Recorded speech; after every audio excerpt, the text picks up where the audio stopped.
Welcome back to World War Now, everybody. I'm your host, Conrad Franz, joined as always by Dimitri Kalyagan here with a massive week of World War III analysis. It seems that the Syrian civil war has erupted again. Huge Alawite militia presence in Latakia fighting back against the centralized HTS, SNA United, al-Jolani, al-Qaeda government. Of course, huge human casualties being taken, videos of massacres being committed against a lot of these minority communities by the Sunni HTS, al-Shara, al-Jolani backed, militias that are storming in. The Turks have redirected a lot of their SNA and even Turkish army itself forces away from what was happening in the northeast to go against this, which then led to big SDF and, Kurdish advances, which they then had to go back against. We're hearing reports that the Russians are allowing Alawites into the Khmeimim air base for shelter from these massacres. Meanwhile, of course, there's been a lot of talk about if Russia will keep its bases, Russia sending money to the current regime, negotiations that Israel wants to keep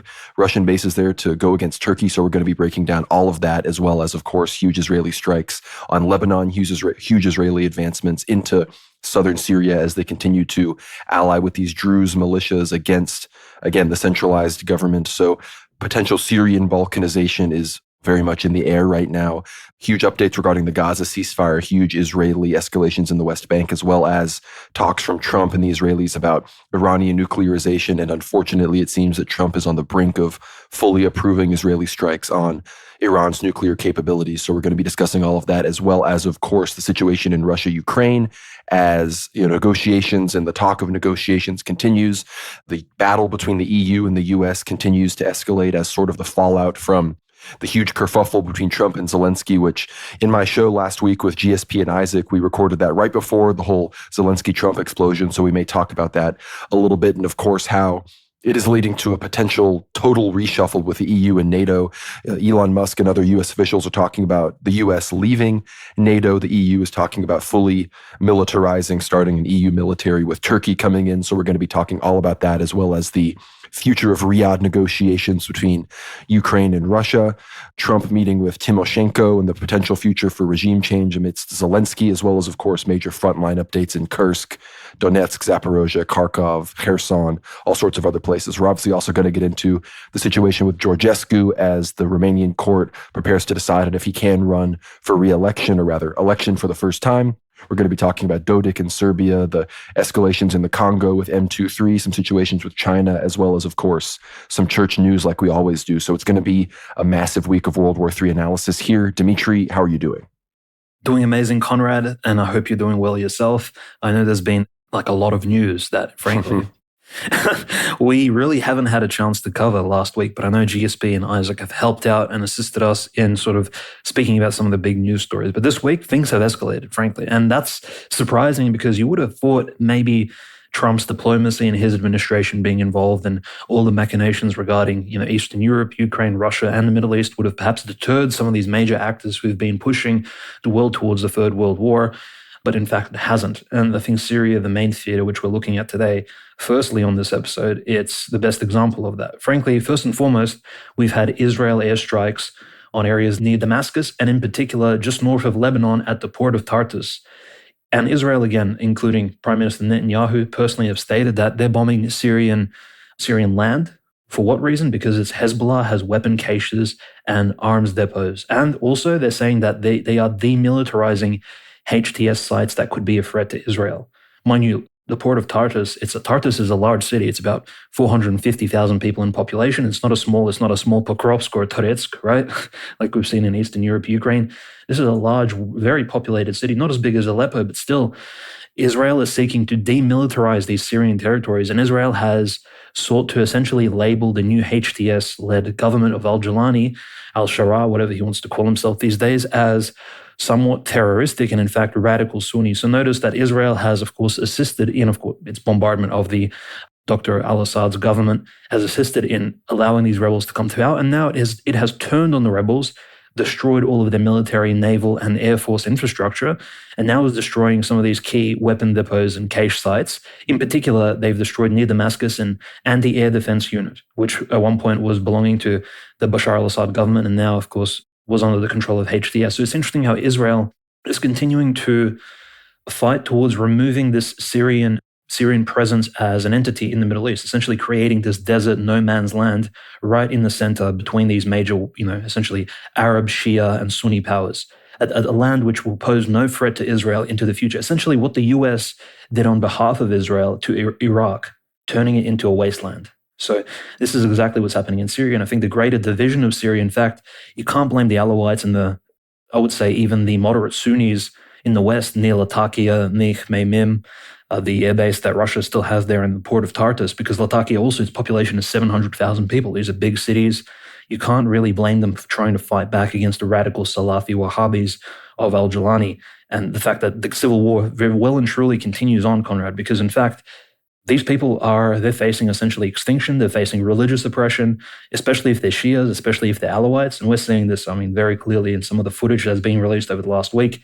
In fact, persecution of the Alawites has commenced well and truly. Israel, of course, is not commenting on the minorities. The only minority group that Israel is defending in Syria, funny enough, and it's to their own ends, is the small minority located in the southwestern point of the country between Mount Hebron, Damascus, and of course the Golan Heights. And these are the Druze minorities. This is a small Gnostic offshoot of the Ismaili sect, which originates, of course, from Shia Islam, but essentially by Gnosticism, this is a dualistic, almost quasi-satanic religion, which Israel, of course, has allied itself with. We know a lot of Druze were assisting Israel in some of the fighting against Lebanon, against Hezbollah, in the Golan Heights, etc. And the Druze the majority of the Druze have allied themselves with Israel in the past. So it's quite interesting how Israel finds the Talmudic rabbinical alliance with this Gnostic religion they've really found a common sort of tongue, whilst the Alawites, who are essentially this mix of Shia and Sunni Muslims, they've really found themselves being oppressed by the Salafis of al-Jolani. So this is very much is a religious war. It's not so much political. It's not so much against the sort of offshoots and remnants of the Assad regime. It's turning into an actual holy war, especially for the Wahhabis of al-Jolani, and very much a war for survival, for religious freedom from the Alawites, the moderate Sunnis in the West, and of course, all those refugees and those Shias who, of course, at some point were allied with Hezbollah, who had to move from the Aleppo and northern Syria regions to the west, to that Mediterranean coastline in order to protect themselves. And some of the footage, of course, is quite harrowing, Conrad, like we've seen an Alawite Sheikh, Elder Shaban Mansour. He was 90 years of age, one of the leaders of the Alawite religious community. He was publicly executed just at the front of his house by the HTS regime, essentially. So he was brought out. He's lived in one of the western villages near Latakia. Him and his son were just shot and killed outside. There are photographs as well. That's the interesting thing. All these atrocities which we discussed by the HTS regime, by Israel, there's a video and photographic evidence. So in fact, there's no real hiding. And as macabre as this footage is to see, I think it really does evidence that these people are just very ruthless and they're willing to undergo any sort of public scrutiny as long as they achieve their political aims. So Syria is looking like it's reigniting well and truly, and not just in the northeastern provinces, in relation to the Kurds, but also now in the West. Like the civil war has well and truly recommenced after a couple-month break.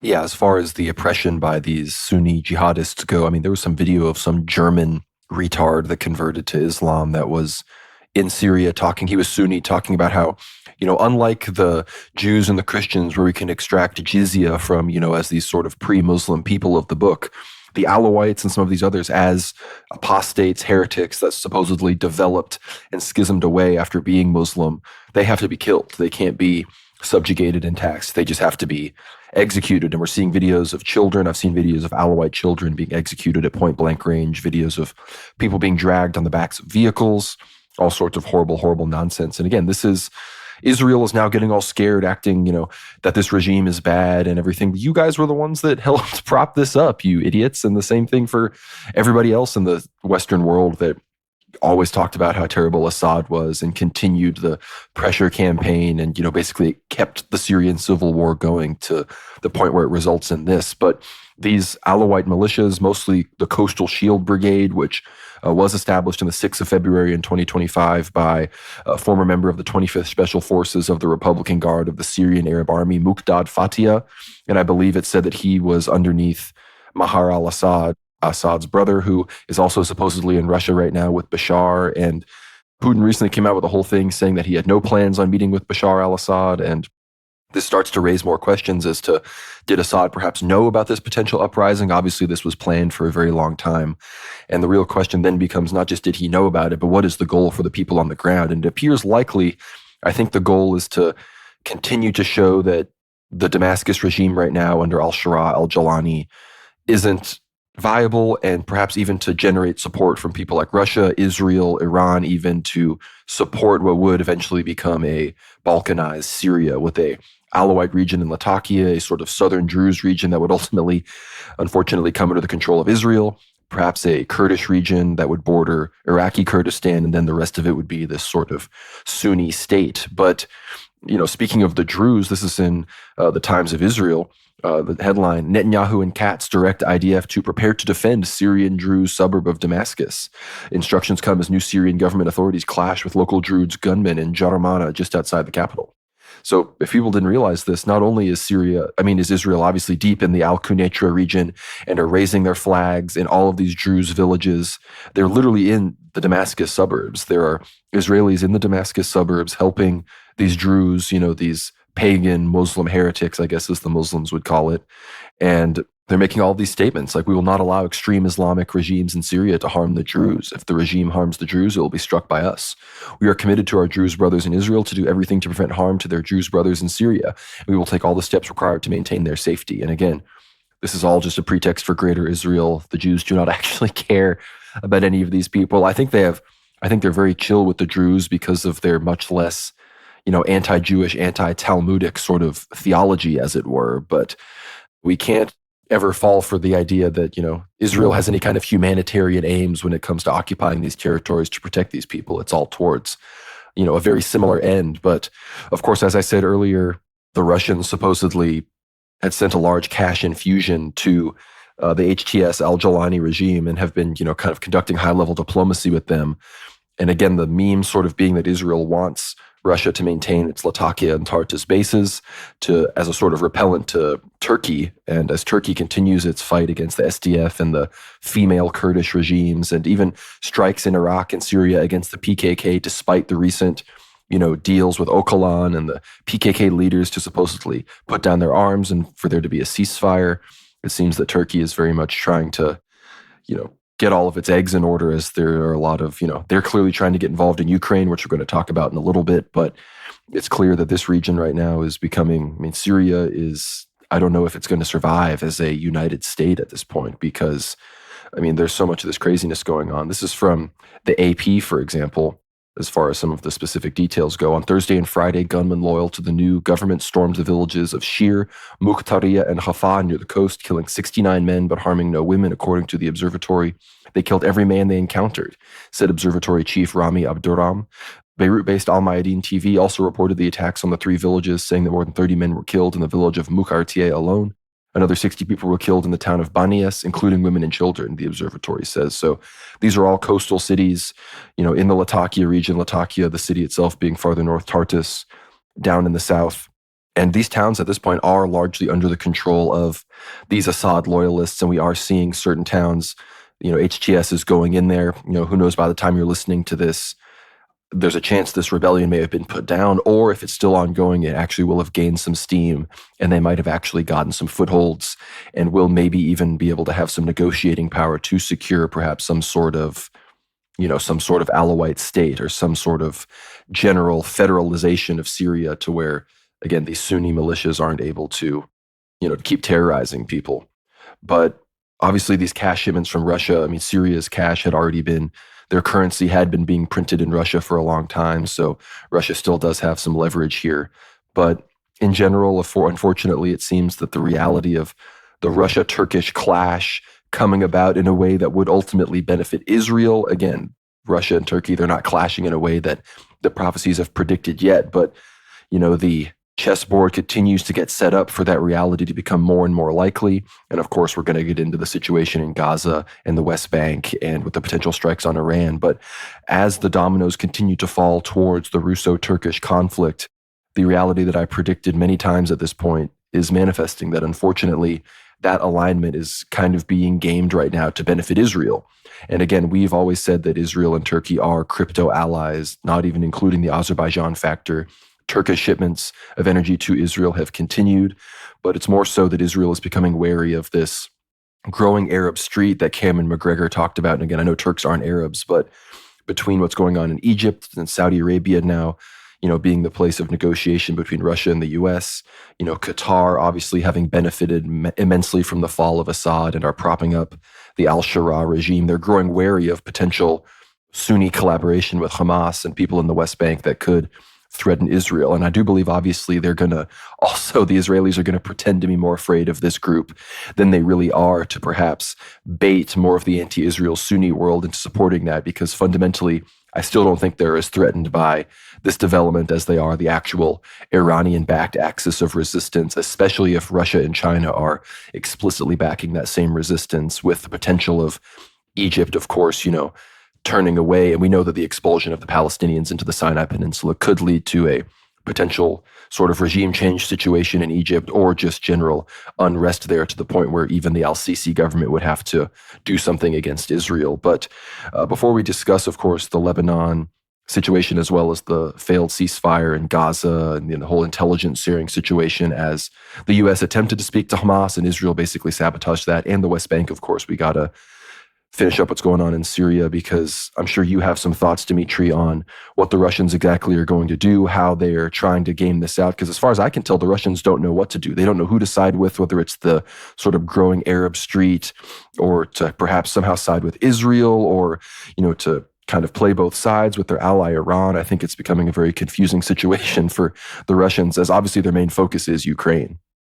Yeah, 100%. And in fact, beyond the recent footage, which is less than 24 hours old at this point, on the 7th of March, Friday, 2025, of the Russians opening up their Khmeimim Latakia airbase to all the Alawite refugees, who are, of course, probably hundreds of them in the footage, in the photographs. They're essentially camping now, seeking refuge in the Russian airbase from the Sunni radicals who, it's assumed that these people have come from the outskirts of Latakia. In fact, from some of the places where HTS is probably most present, probably not as defended, and in fact, not many cameras around where HTS can probably commit some of these acts of violence. In fact, most likely the Latakia, perhaps even the Tartus city itself, will become these sort of civil war hubs. And I don't think these cities will fall necessarily to the HTS authorities, just like Aleppo has fallen. I think there will be a lot of street fighting, a lot of maybe even the cities themselves would obtain some sort of independence, but not without severe bloodshed. And in fact, if you look at a map of the Russian Khmeimim base in Latakia, it's in fact maybe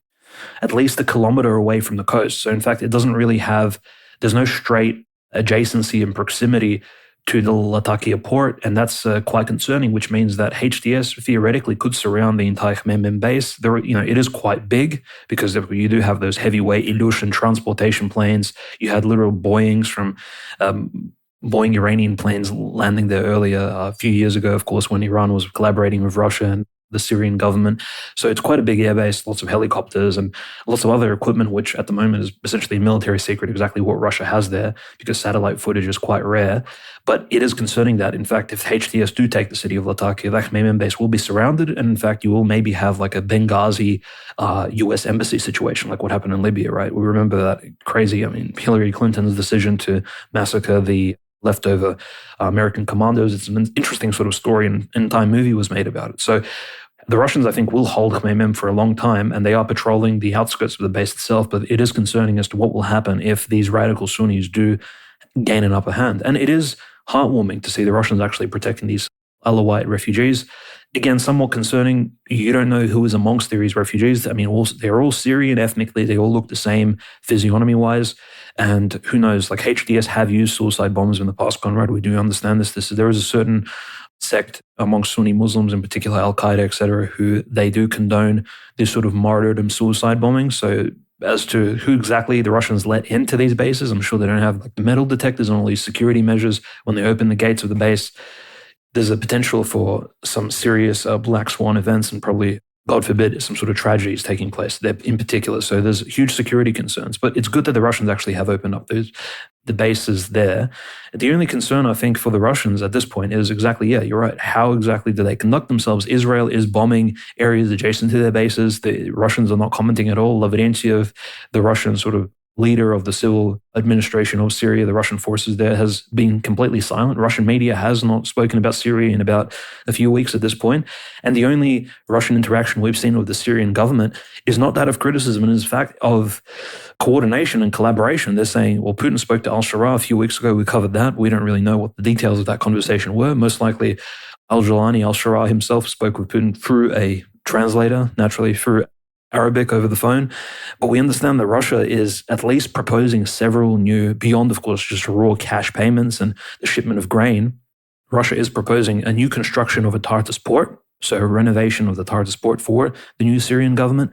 They're proposing gas offshore concessions, phosphate mines and hydrocarbon fields in Palmyra, which, again, Russians, remember, they fought over Palmyra twice against these same people, well, against ISIS in particular, but these people are all ISIS derivatives and somewhat related to those groups anyway.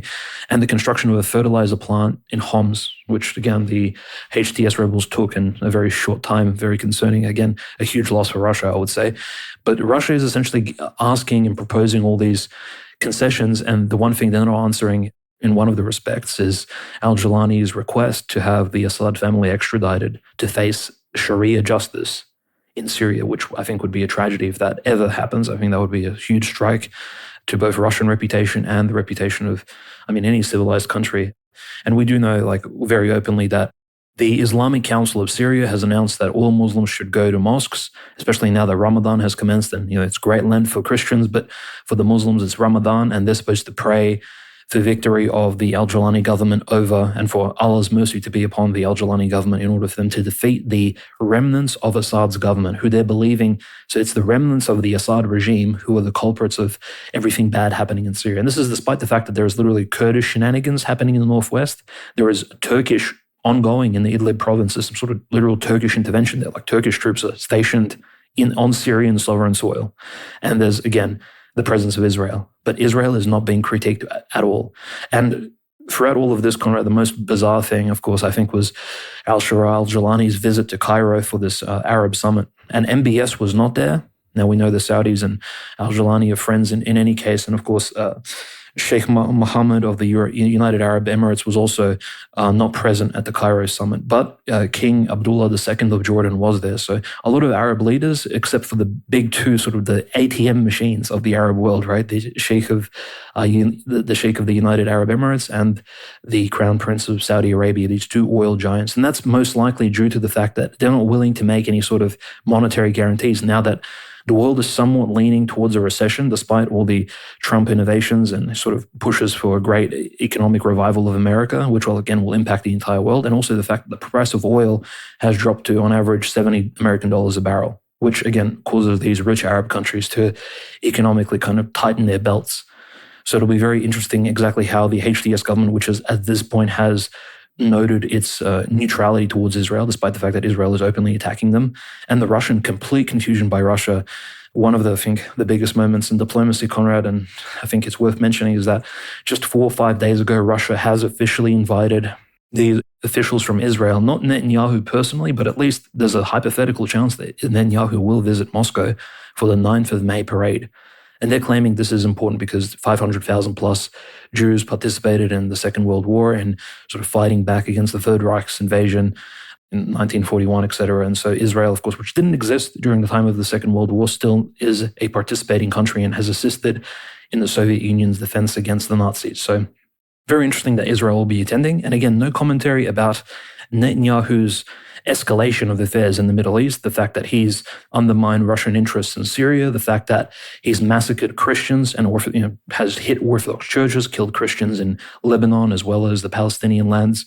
And even Russia, who was supposedly this country which is very positive towards Islam, and in particular the Sunni Muslims living in Russian lands, the fact that even the Chechens, the Dagestanis, etc., all these people are very pro-Sunni to the point where they support HTS. Russia has been somewhat ambivalent on the Zionist cause and the anti-Islamism that has come out of Israel in the last, since the 7th of October 2023. So very interesting neutrality. The Russian officials, again, Conrad, it's this weird Novichok style fence sitting, which I think will not actually push Russian interests in a favorable direction. If anything, Russia risks missing out on possible gains in the Middle East. And we can see countries like Turkey greatly exposing and I would say, winning over the fact that Russia is in this position of essentially not a decision maker. The Russians are in a submissive, accepting position here, and they're simply waiting for other countries to decide the fate of their bases for them. In Tartus and Khmeimim, at the moment, they're very much their fate is in the air, especially if you consider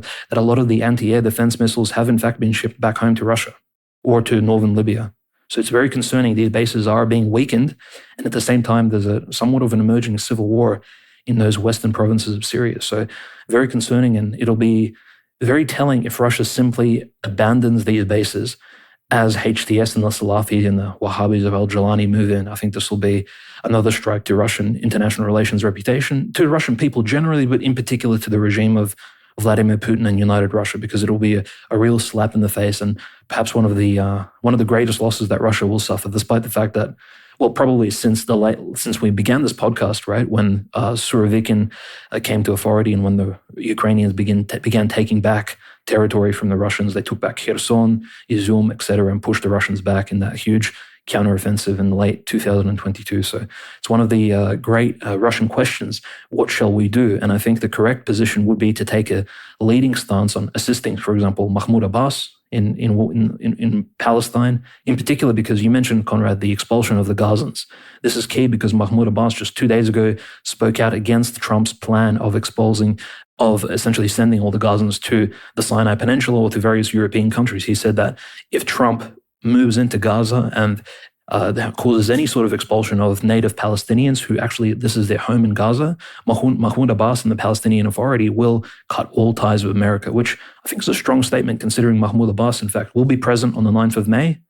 And of course, he was present in Russia during the BRICS summit in October last year. So Russia really needs to take a front position here and needs to make concrete, express opinions and really give some weight behind their words, because at the moment they've been they've been really taking the soft blanket approach. And I think some of these other decision makers, these are big, powerful countries, Turkey, Israel, these are countries which are at the moment peaking in terms of their power, and they're only getting stronger. Israel has an entire slew of really experienced IDF soldiers, pilots.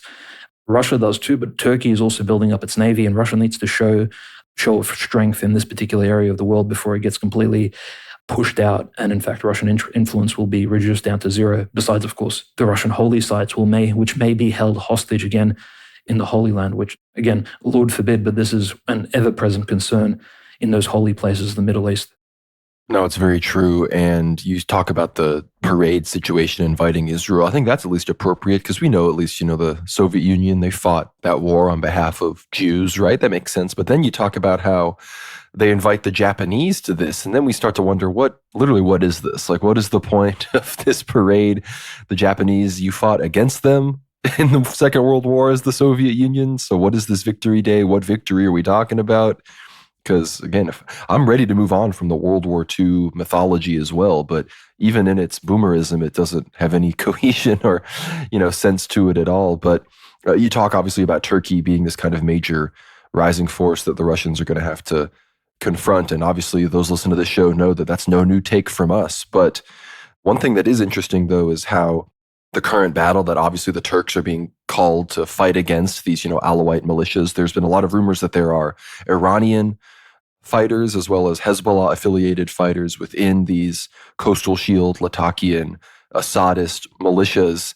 And if Turkey is, of course, having to come fight against these, and at the same time we're hearing that Israel is worried about Turkey and is getting Russia to stay because of Turkey, it just appears that Israel is successfully getting all of its regional enemies to fight each other. Turkey, Iran, Russia, the Assadist regimes, these Sunnis, like everybody is doing everything except encountering Israel and stopping the Gaza genocide and preventing the annexation of the West Bank, or even helping Lebanon, which is getting pummeled right now, despite the fact that everything is going on in Syria. So that seems to be one vector of Israeli victory. But meanwhile, the Turks are openly trying to basically replace the U.S. in Syria. This is from Hakan Fidan, Turkey's foreign minister. He said he hopes the U.S. withdraws its support for the SDF and pulls out of northern Syria. Fidan proposes a new Turkish-led coalition to fight terrorism instead of the current U.S.-led coalition. But this comes at the same time that Israel, ironically, the IDF, just started its first Turkish language X account. They're expanding into sort of Turkish language operations. So the Israelis whether they're worried about Turkish takeover or they are planning for future collaboration with Turkey, they are very much aware and are not admitting, but their actions indicate that there is no way to spin it. Turkey is rising, Turkey is expanding its power, and Turkey is very much trying to achieve its national interests. And we're going to talk a whole lot more about that when we shift, of course, over to Russia, Ukraine. But before we leave the Levant, obviously some of the biggest piece of news is the sort of slow devolution and slow motion failure of the Gaza ceasefire as we prepare for Israel to pretty much just resume the genocide. This is from antiwar.com from Dave DeCamp. Steve Witkoff, the U.S. Special Envoy for the Middle East, said Thursday that President Trump's latest ultimatum against Hamas, which included a threat against the people of Gaza, came after the U.S. didn't like what it heard in direct talks with the Palestinian group. Witkoff and other U.S. officials have confirmed that the U.S. has engaged directly with Hamas for the first time through Adam Boehler, President Trump's special envoy for hostage affairs. Unfortunately, what we learned is that Hamas told us they were going to be thinking about it a certain way. That's important information for us to have. And so came the tweet from the president, Witkoff told reporters at the White House. And that, of course, was talking about Trump's tweet about, how the entire people of Gaza may be under threat and basically saying the Israelis might have license to go all the way in. The article goes on. The Times of Israel reported on Thursday that Israeli Prime Minister Benjamin Netanyahu was unhappy about the direct U.S.-Hamas talks and that the negotiations have hit a snag following the leak to the media. The talks were first reported by Axios reporter Barak Ravid, a former IDF intelligence officer. Israel wasn't fully briefed about the talks ahead of time, and Ravid's report said Israel learned about the details through other channels. So what basically happened was the U.S. finally is like, let's talk to Hamas. Let's try to figure something out. The Jews figured it out, and we're like, oh my gosh, they can't talk directly to Hamas. So some Jew leaked it to Axios, or someone leaked it to a Jew at Axios, who then, being a former IDF intelligence officer, just published it. So the Israelis, blatant intelligence interference, blatant media interference in the attempted negotiations that the U.S. is trying to get off the ground and trying to keep peace here and move in some kind of direction that might be towards the U.S. national interests. But even with this current Zionist institution, it's never enough. The Jews always have to sabotage anything that might, not go entirely their way. And that's exactly what we're witnessing here. Obviously, the hostages are being used as the sort of, battering ram for all of this. But again, when you understand how many more Palestinians are in Israeli, captivity, you realize the hostage situation is entirely a sort of Israeli. It almost usually only goes in the Israelis' direction at this point, despite the fact that obviously Hamas felt that they needed to take those hostages and actually, get that stuff off the ground so that they could have something to negotiate with. But unfortunately, at this point, the hostages are becoming entirely Israeli propaganda, and Trump is very much leaning into it. And, Trump basically giving the go-ahead to go back into Gaza is very unfortunate, especially as he clearly, not necessarily giving the go-ahead, but his institution has openly talked about how the West Bank is going to turn out really well, and the annexation operations are continuing to occur in the West Bank with Israel Katz. Specifically talking about the West Bank, this is from the Palestine Chronicle. Katz tells illegal settlers to behave exactly like Gaza in the West Bank. And this says, an Israeli settler has reportedly said that Defense Minister Israel Katz has assured illegal Jewish settlers that we have to behave exactly like Gaza in the West Bank. So again, we've already been talking about the siege of Jenin. Tens of thousands of Palestinians have been displaced. Thousands have been, at this point, obviously general, but there are hundreds killed in a lot of these clashes with Hamas cells in the West Bank, Palestinian Islamic Jihad, as well as others clashing against not just the IDF, but also against Fatah, the Palestinian Authority, that at this point are, at least in the West Bank, generally on the same side as the IDF, unfortunately. So much like they want to push the Gazans into the Sinai Peninsula, they very much want to push the West Bank Palestinians into Jordan. And there are tens of thousands, hundreds of thousands of Christians in the West Bank. So this is very much not something that Christians should accept, something that I wish Russia would intervene on more, or that Iran could do. But unfortunately, the only people that seem to be responding to this are the Houthis, who have pledged that, I think in the next few days, if the Israelis don't advance to phase 2 of the negotiations that they had supposedly agreed to, they're going to resume their blockade of the Red Sea and launching missiles at Israel, Israeli ships, American ships, ships that from countries that don't support the Gazans and the Palestinians. So the Houthis, they stand on business, but most other people don't have the lateral sovereignty to be able to do such a thing. But, last week we did talk about the Trump Gaza plan, that weird video that he released, and people still seem to be talking about that plan. The Israelis are, the fact that Trump mentioned that in a sort of offhand remark, he is not offhand, but made that very kind of brazen remark. They've been leaning into that as reason why they don't have to do anything else. They're leaning into that as the reason for, rejecting phase two of the negotiations, which again, with Trump and Netanyahu, it's becoming clear that that was likely the plan the entire time. I mean, within day one of the agreement being reached upon Trump's inauguration, Netanyahu basically had to tell everybody, including the public, that it wasn't going to go anywhere to keep his coalition alive, to keep the prime ministership and assuage Smotrich and Ben-Gvir, who called it, a total surrender, despite the fact that it was still ultimately very favorable to Israel. So we're going to see how that unfolds. I wouldn't be surprised if this week, that totally collapsed and we saw Israel going back into Gaza. Obviously, they're striking Lebanon very hard, despite the supposed ceasefire there. That's, people have just kind of forgotten about that. And then, of course, the strikes continue in Syria, which has effectively descended into anarchy. But before we move away from the Levant, the final, of course, scary story is these potential Iranian nuclear strikes, or rather Israeli strikes on Iran's nuclear capabilities. We heard news that Israel asked the Russians to sort of mediate some sort of nuclear talks with Israel and the Iranians and the Americans.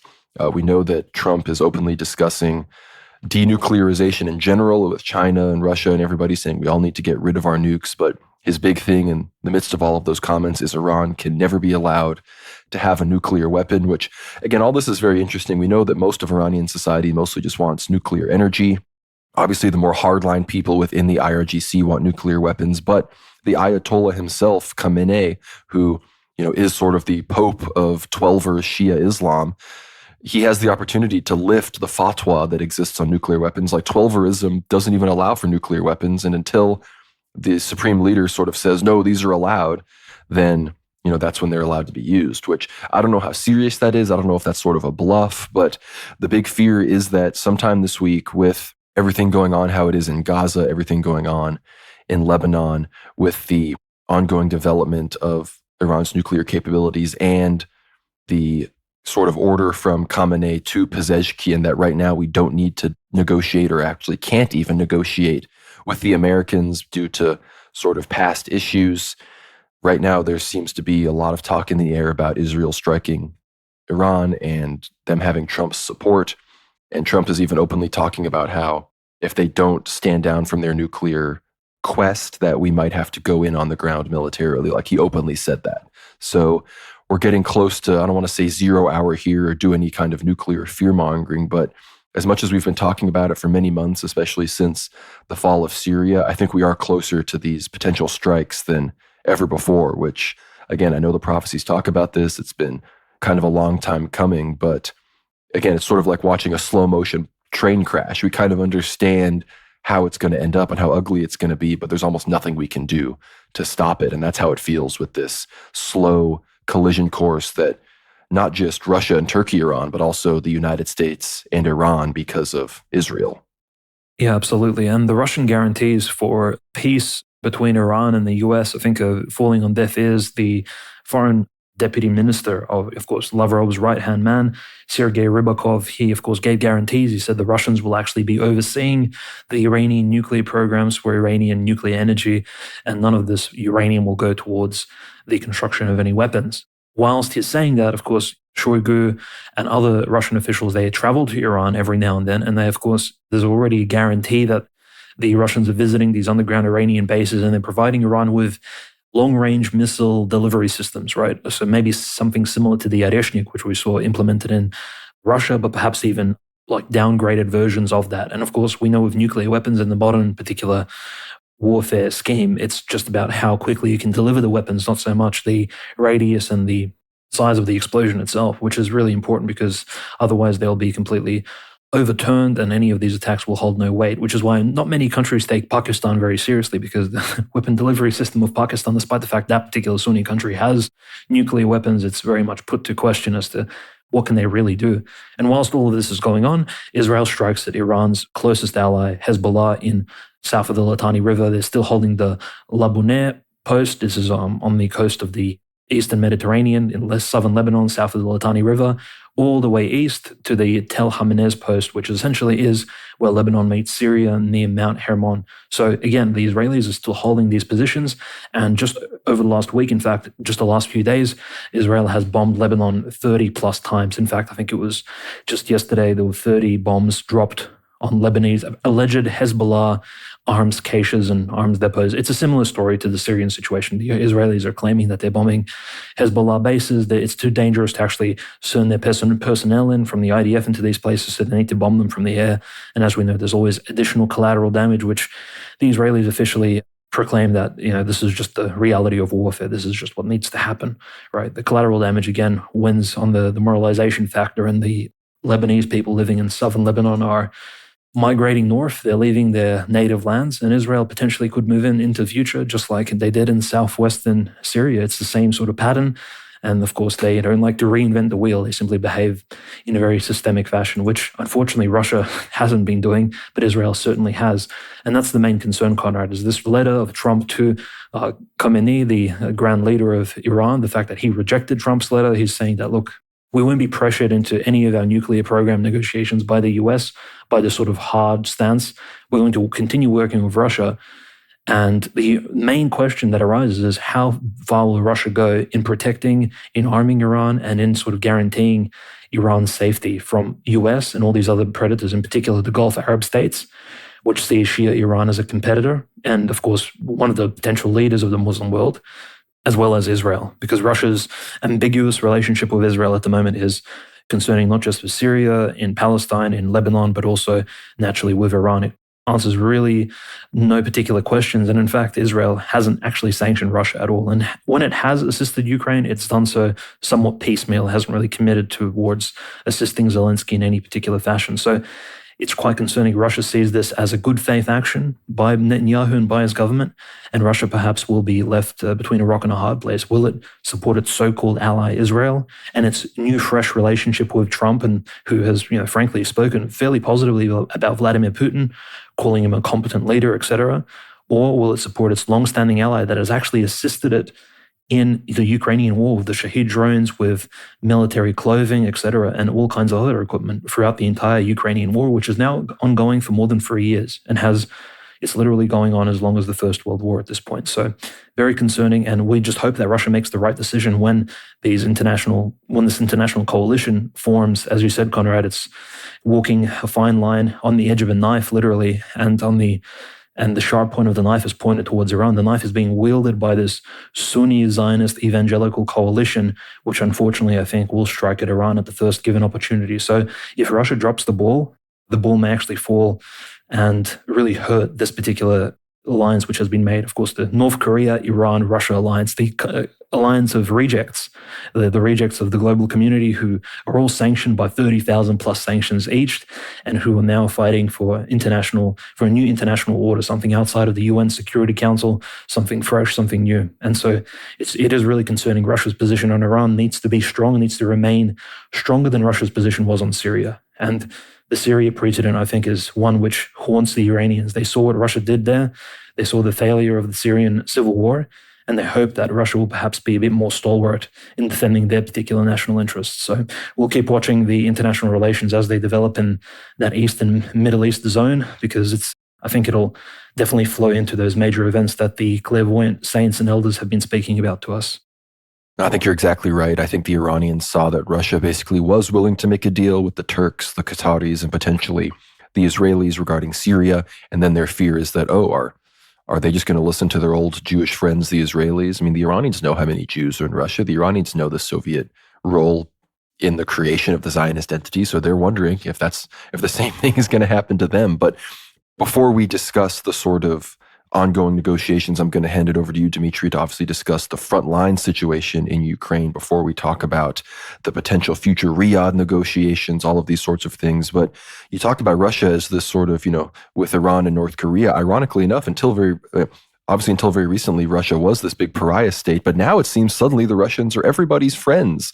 The Iranians, the Syrians, the Israelis, the Turks, everybody claim that they're on good terms with the Russians. That's what everybody's going for. The Chinese, apparently the Japanese are being invited to this parade. Everybody except the European Union and the UK seem to be warming up to the Russians. Obviously, everybody's calling Trump a Putinist. Everybody is crying about the US abandoning Europe and, Russia and US teaming up to go against Europe, which this isn't even necessarily a hot take. We've talked all about how the Russia-Ukraine war is in many ways a United States shadow war against Europe, completely destroying any potential for a united EU to compete with the United States. Obviously, this coincides with the talk about the U.S. potentially leaving NATO. Elon Musk talking about this, Trump pressuring the countries to increase their NATO spending, which has now turned into this huge pan-European army call from Macron and the UK and all these other characters, which obviously we're going to get into. Witkoff is obviously openly talking about going to Riyadh and Jeddah and eventually including Zelensky in these negotiations that are going to happen there on the Ukraine issue. And of course, Europe getting completely boxed out. I think Europe really wanted these negotiations to be held somewhere like Paris, somewhere like London, maybe Vienna, a slightly more neutral place, maybe somewhere like Budapest, Vienna. But ultimately, I think the EU was remiss to have any of these negotiations on a more pro-Russian European territory. Specifically, that would be Austria or Hungary.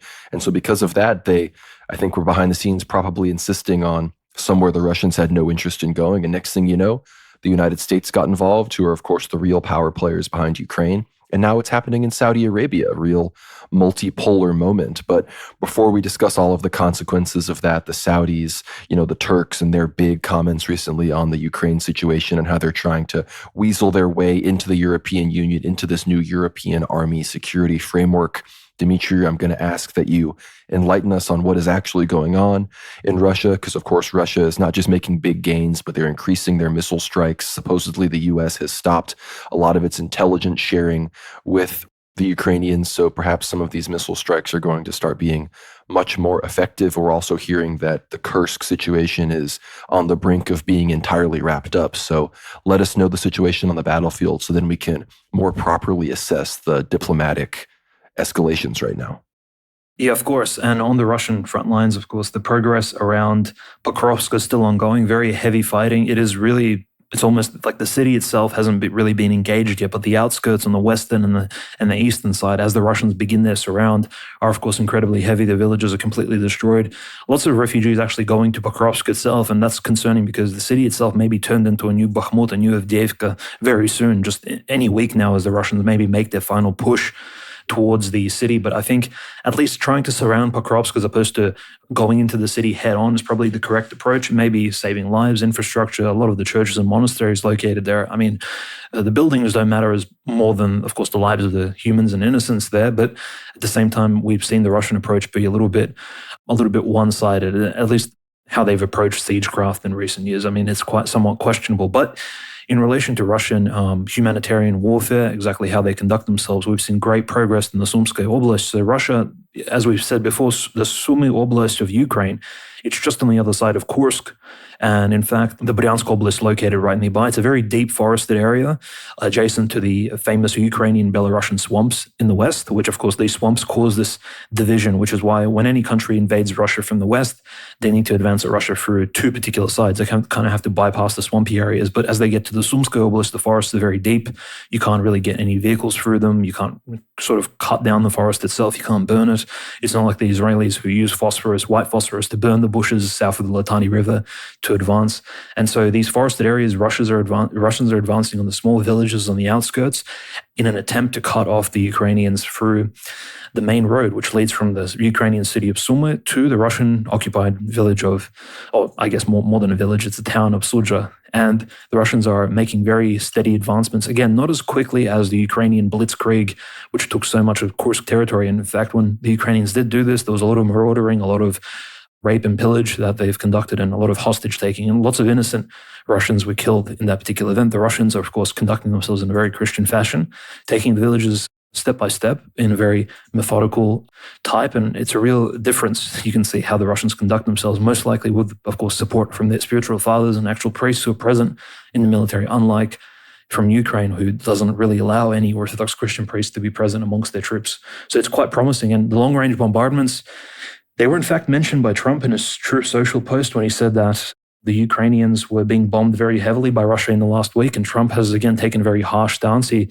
threatened Russia with more sanctions. Which bombings is he referring to in this here in particular? Well, if you have a look, Russia has been long-range bombing areas of the Kharkovskaya Oblast. In particular, long-range bombs are flying over Volchansk, Liptsev in Kharkov, where the Russians are fighting on the ground. Of course, for Liptsev and Volchansk, they're not Russian-controlled at the moment. There's on-the-ground sort of squad-to-squad skirmishes happening between the Russians and Ukrainians. But the Russians are actually bombing the outskirts of the city of Kharkov, which is a heavy industrial city. For comparison, I would just say Kharkov is very similar to maybe Aleppo, right? There's a lot of factories, there's a lot of old school industry that was developed in Kharkov even prior to the First World War. So this is Russian imperial industrial heartland in some cases, at least in Ukraine. So Kharkov is being bombed from the long range. To the west of Kharkov, near Sumy, which is also being bombarded, the Poltavskaya Oblast is being hit, Kiev is being hit, as well as Odessa is being bombed by long-range Russian missiles, which are actually flying from the Russian Black Sea Fleet. Certain ships, by the way. The majority of the Black Sea Fleet, Conrad, is, funny enough, hidden in an undisclosed location. And why? It's because these underwater submersible drones, as well as these drones that fly above the water, these new hovercraft technology, as well as these torpedo drones and all kinds of long-range technology have actually been targeting the Russian Black Sea Fleet ships. And this is why just a few months ago, if you recall, the right-hand man of Putin, the former head of the Russian FSB, before Alexander Bortnikov, Nicholas Patrushev, right? They call him the Grey Cardinal of Russian politics, very scary man. He actually looks a bit like a Pobedonosov, perhaps maybe looks like a Cardinal Richelieu type figure, former KGB agent just like Vladimir Putin. He is actually in charge of the Russian sea fleet affairs for all the fleets. So Putin put his literal most trusted right-hand man, his oldest friend from his St. Petersburg FSB KGB days, in charge of the Russian fleet affairs in order for someone to actually handle the Navy, someone he can trust, not just a random military expert or someone who's worked in a bureaucracy somewhere in Russia. He needs a man he can trust in order to safekeep the Russian Black Sea Fleet and maybe even rearm them in order for the fleet to be prepared for these really cheap and inexpensive drone attacks. So the Russian Black Sea Fleet, the bulk of it is somewhere in a hidden location, most likely one of the ports in the Azov Sea or perhaps on the eastern coast, maybe adjacent to Abkhazia. It's a military secret, in fact, so the Russians aren't actually reporting on where the Russian flagship is. And it's quite interesting, in fact. We know the Russians have submarines as well located somewhere in those hidden ports and areas as well, near Crimea. But in relation to, of course, these long-range bombardments, the Russians are using Iskander for medium range. They're using these sort of sea-to-land missiles to hit Odessa and all these other key military areas. Again, not that many civilian casualties from the Ukrainians, which is a good thing. But we've seen 3 years of this long-range bombardment, Conrad, and without any sort of troop advances on the front lines, as we're seeing in the Donetsk Oblast, which is promising, it doesn't look like there will be much progress beyond, of course, the Russians retaking Kursk, which, as you've said off air, is a huge priority before the Russians even sit down at the table. Maria Zakharova has mentioned that Russia isn't going to sit down at a table and discuss one-sided peace talks. Russia's looking out for its own interests first, and it's not going to give up any of its land, which is probably why Russians are trying so hard, both in Kharkov and in Sumskoye Oblast, in order to get around the Ukrainians, in order to actually take back what the Ukrainians have taken in Kursk, which is a huge leverage bargaining chip for Zelensky at any sort of given peace talks.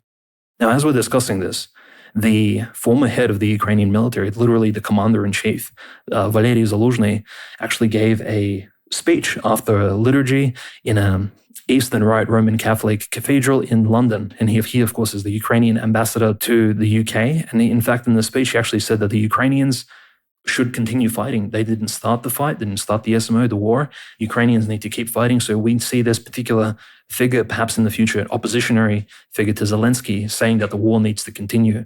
And in fact, he is seen by many Ukrainians as the maybe most energetic, maybe most hawkish oppositionary member to Zelensky, someone who can actually potentially win the presidency if the Ukrainians actually hold any elections in the near future.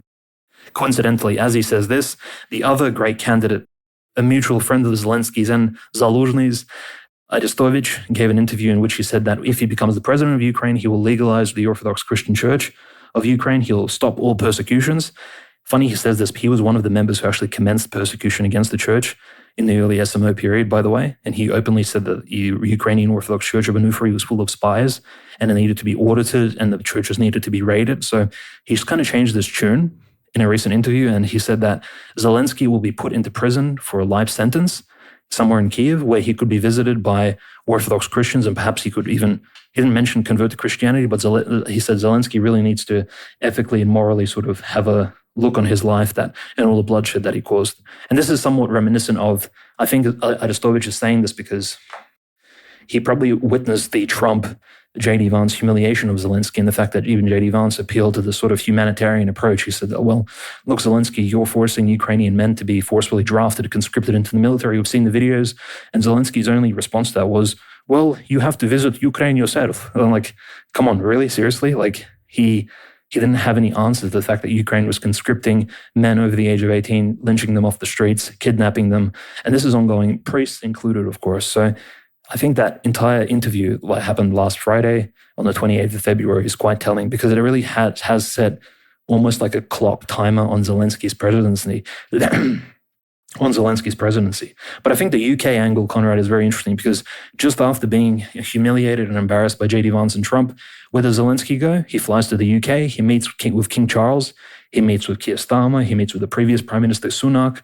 And of course, they pledge their support for Ukraine. So this former British Imperial Commonwealth angle to the Ukrainian conflict, I think, is an ever-emerging one. We do see a very big investment by the former British Empire in this Ukrainian war project, even maybe more so than the United States. So it's very concerning that the Anglosphere is, for some reason, getting behind the Ukraine conflict. And some conspiracy theorists may say that this has roots going back to the Crimean War or the Napoleonic War, etc. But who knows? Really, at the moment, all we can say is that the UK is very steadfast behind Zelensky, and it seems that they're really the primary NATO country, along with, of course, Macron, who are willing to protect and defend Zelensky and so-called Ukrainian Kievan interests until the very end. So very interesting international relations loop here, as the Russians, of course, make tremendous progress on the front lines.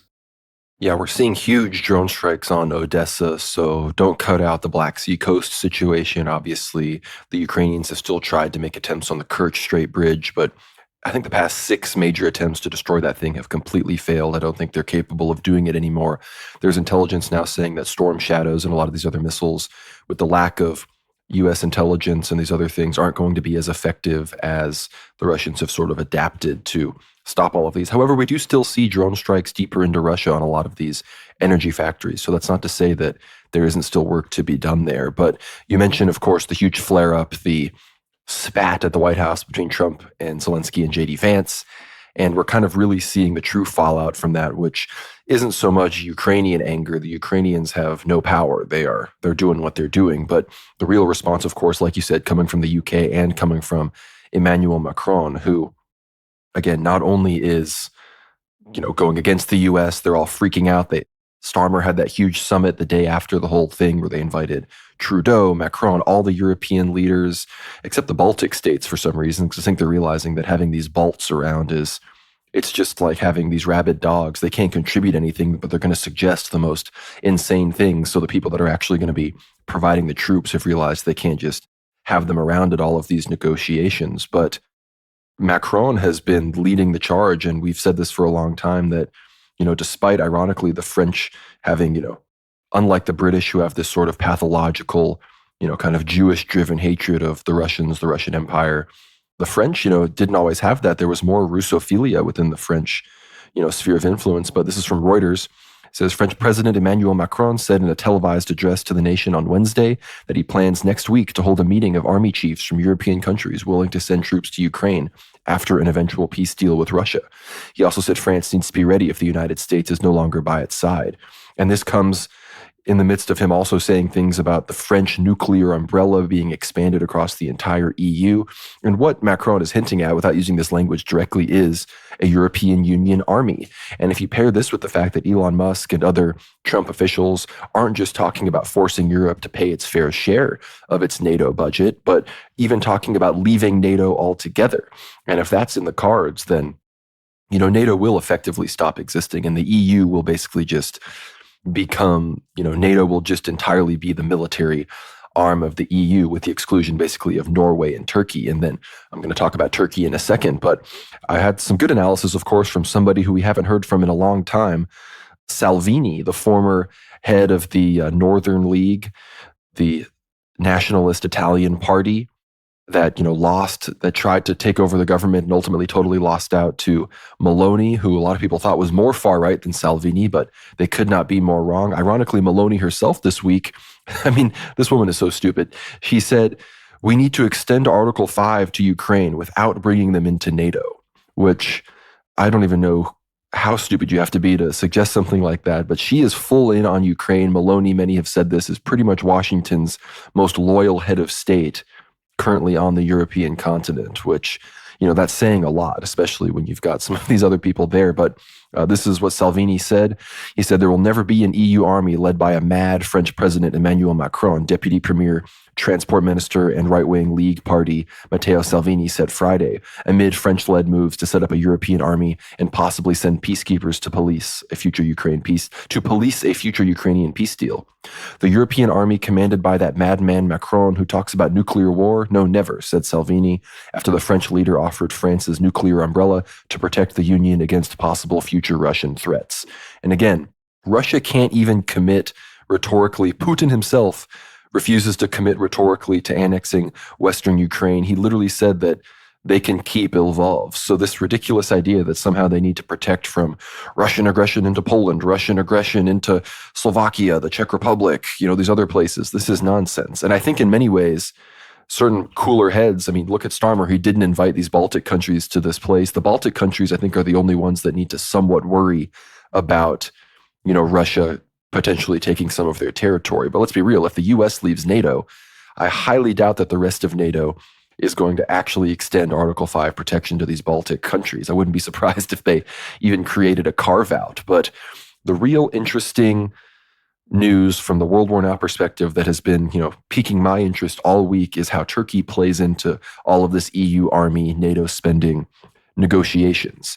And this is a headline. The Turkish foreign minister, Hakan Fidan, who we've talked about before, suggested that Europe create its own center of power because of Trump's policy.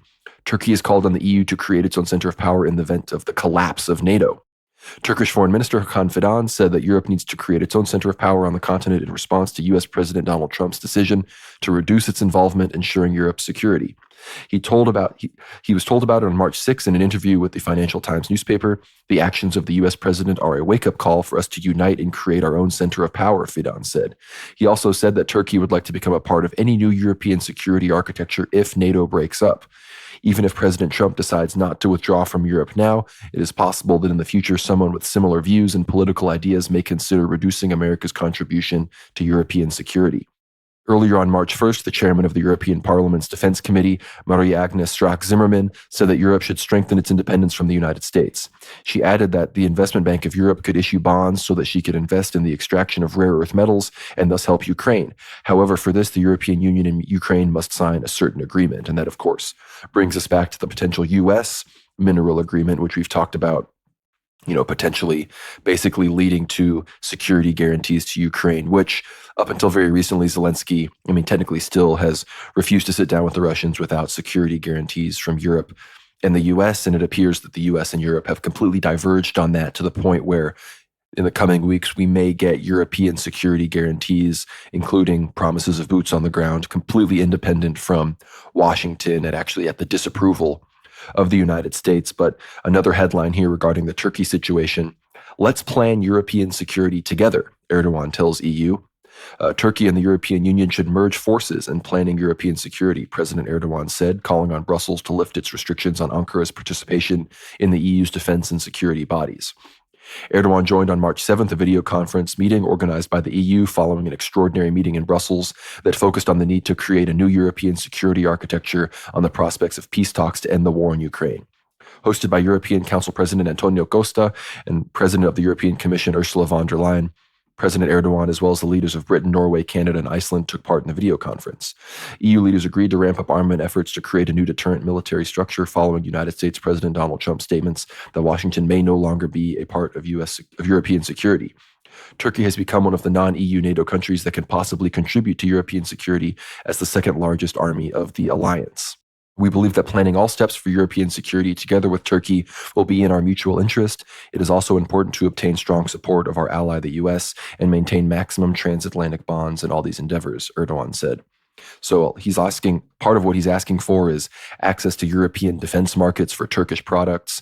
The Turkish Bayraktar drone company actually recently signed a deal with a big Italian defense contractor. So again, them signing deals with the Italians, who are some of the most pro-Ukraine people under the Meloni government and, of course, under all the liberals there, this proves that Turkey very much sees an alliance with the EU as something they would much rather pursue than an alliance with the Russians. And the Russians, I think, need to really realize this. And if they can kind of connect what's going on in Syria to what's going on in the EU, then that could work. But then we have to think about how that pleases Israel. Like Israel siding with the US and Russia against the EU and Turkey. I mean, this is all becoming, this architecture is all shifting so fast, but this is what happens when world wars occur. Who would have seen, the Russians and the UK, allying against, the other continental powers in World War I? If you had understood the relations between those two states, it wouldn't make sense. But behind the scenes forces, treaties, all these other complex imperial issues led to what happening. And the question now becomes, will the US leave NATO? Will a war between Russia and Europe with a less involved United States be what prompts the huge war between Russia and Turkey? These are the questions that keep me up at night, of course, and I know that you guys listen to the show to hear all of this stuff. So this is one of the most fascinating developments to occur recently, in my opinion. And I think the question becomes, how will Russia respond? Will Russia try to court Turkey back? And I think the answer to all of this is that when Erdogan falls, which I believe that he will sometime not very long from now, when the Kemalists take over, that will be what really prompts this integration. And until then, of course, France is actually going to be a barrier to this, because if Macron is the one talking about an EU army and leading it and sort of being this continental power that could, in theory, outfit Eastern Europe to resist Russia, or the rest of Europe to confront Russia, then the French are not going to want the Turks to come in, because the Turkish military could give the French a run for its money depending on the situation. And the French and the Turks are engaged in a number of proxy wars. They have a number of disputes in many ways. I mean, France, they have a big problem with Muslim Brotherhood aligned states and, Islamism there, which the Turks obviously somewhat support. They obviously have all of these, Pax Mediterranean goals with their energy disputes in the Eastern Mediterranean, as well as a whole number of other issues. The French are on the side of Russia and the United States, supporting Haftar in Libya, whereas the Tripoli-based government, of course, is supported by Turkey. Obviously, even going back to Syria, I mean, the original Syrian-French mandate, was always disputed by Turkey. I'm forgetting the Hayat province of Turkey, was technically originally supposed to be part of French Syria and then later independent Syria, but, the Turks did their thing. So unless Erdogan falls and these Kemalists take power and institute a much more French-style Masonic Jewish government in Turkey, then I could see Macron resisting Turkish involvement. But you can see exactly how this is going to go. Erdogan falls, the Kemalists take power, the French reduce their pressure on Turkey, Turkey enters the EU sphere of influence, and then everything is set up. And of course, not only has Turkey said that they support Ukraine, they support Ukraine's full territorial integrity against Russia, and are now openly talking about integrating with the EU, they always talk about Crimea. They always talk about Ukraine retaking Crimea, Turkey being a part of the protection of these Tatar minorities, which are barely even there. So it's clear that Turkey is thinking about not just their economic, integration and how much they'll benefit and become a more second or first world country if they integrate into the EU, but also how it will allow them to confront their old civilizational enemy, the Russians. And this, I'm sorry, they are still puppets of the Anglo establishment, the UK, and the Jews, despite the fact that Israel is pretending to be scared of them in Syria and even trying to get the Russians to stay there to resist the Turks. We know how this really goes. And I think the real question is, how will the Russian-Israel relationship be when eventually Russia and Turkey do clash? I think that is kind of the big wild card right now that we on the show like to keep up with and that we are going to, make our predictions around. But I'd love to hear your thoughts on all of that, Dimitri. No, I completely agree with this sort of analysis, and especially Turkey's relation to Europe. Of course, the gateway for Turkey into Europe was through Greece, Thrace, Bulgaria, and the Balkans. And I think this is one of the places, right, Conrad, where the most the most exciting political, I would say, judicial decisions are taking place. And Turkey really hasn't commented on what these former Ottoman provinces are doing, right? And in fact, it has more focus on the Middle East than rather these other areas which at one point belonged to it, right? Especially in the Balkans, what these Slavic peoples, these Romanians are doing. Because I think it's quite peculiar that Erdogan, he's already established himself as a right-wing leader. In fact, the Middle East itself, the Middle East is allowed to have right-wing conservative leaders in their respective countries and their particular respective cultural, religious backgrounds, right, and states, whilst Europe, of course, is being repressed, in particular Germany and AfD with Chancellor Merz winning, and now, of course, Germany continues to stay on course on this sort of liberal pathway towards destruction, and the rising of course, anything beyond the food, energy crisis, and now Germany again is announcing that it needs to increase its military budget because of a looming Russian invasion, allegedly, following Macron's lead, which is insane. But focusing on these former lands, which again, Wallachia, Transylvania, I think it's probably appropriate to start with Romania because the Romanian Constitutional Court has upheld their decision to put a hold and to bar Calin Georgescu, the runner-up for the Romanian presidency in December, from, again, running in the election coming up later this year in April, May. And this is, of course, insane because the court itself, and I looked at the physiognomy of the judges and, half of them are women, but you could tell straight away these people were not going to support this right-wing candidate. And the reason why, their main reasoning as to why Mr. Georgescu cannot run for the presidency of Romania is because he's being, at the moment, openly criminally investigated. Mind you, remember Trump ran, despite the fact that he was literally convicted, right, of some offenses and other trials investigating him. And there was even a risk that Trump would go to prison, right, before the presidential election in the US. This is not the case in Romania, a country which is deeply occupied by both the EU, NATO, and formerly occupied by a Soviet government which literally persecuted Orthodox Christianity and anyone related to the right wing. Georgescu is receiving the baggage, the tail end of that persecution, because he's being criminally investigated on 6 charges of allegedly, these are various charges related to membership, being a member of a fascist organization, promoting war criminals, in particular his relationships to that Congo-based mercenary group, like the Romanian version of Wagner, shall we say. He was promoting war criminals, promoting fascist organizations, communicating false information about campaign financing, so accusing of his opponents of being funded by NGOs and these other groups. And Georgescu has definitely towed this line of being a right-winger just like Donald Trump, just like Dodik, just like Orban, etc., which is normal in this day and age. This is how all Republicans, all conservatives, even the AfD, they've kind of run their campaigns on this particular populist sort of movement. It's far from fascist, shall we say. And Georgescu, we're not even quite sure what exactly he believes in terms of exactly how right-wing is he. Is he a new Codreanu or is he a more moderate right-winger? But it does seem like he's taken on board the fact that, well, if the official Romanian government will not permit him to run, he's going to perhaps win through election and he'll perhaps take power through a hypothetical revolution. So he said, on the 6th of December, democracy was killed. Today, the Romanian people were resurrected. I submitted a file with over 324,000 signatures of Romanians out of respect for the Romanian people who understood that they must defend their democracy and free expression. By the way, these are real signatures. So it's a signature of the person, the full name, their address, where they live. These are all Romanian supporters of him. He's only 62 years of age, quite young. And in fact, he's openly called for protests. And the protesters, what they're sort of screaming is that, well, Romania is an occupied country. The protesters are very heavily right-wing. Of course, he's a practicing Orthodox Christian, so he has that going for him. And the question now arises, what will happen in late April, May, when the election in Romania comes and Georgescu's name will not be on the official ballots? Are we looking at a Romanian Maidan? I mean, I would say hopefully so from a right-wing conservative perspective. Maybe this is the one event which will, again, assist this former Orthodox Christian right-wing country in actually breaking free from the subjugation that it has experienced for close to 100 years now, at least 80 years since the end of the Second World War. So very important moment in Romanian history. And I think if you're an Orthodox Christian Romanian, I think it's a good time to pray for Calin Georgescu and his discernment, his orthodoxy, because he needs to remain steadfast Christian, especially at this very decisive time in Romanian history.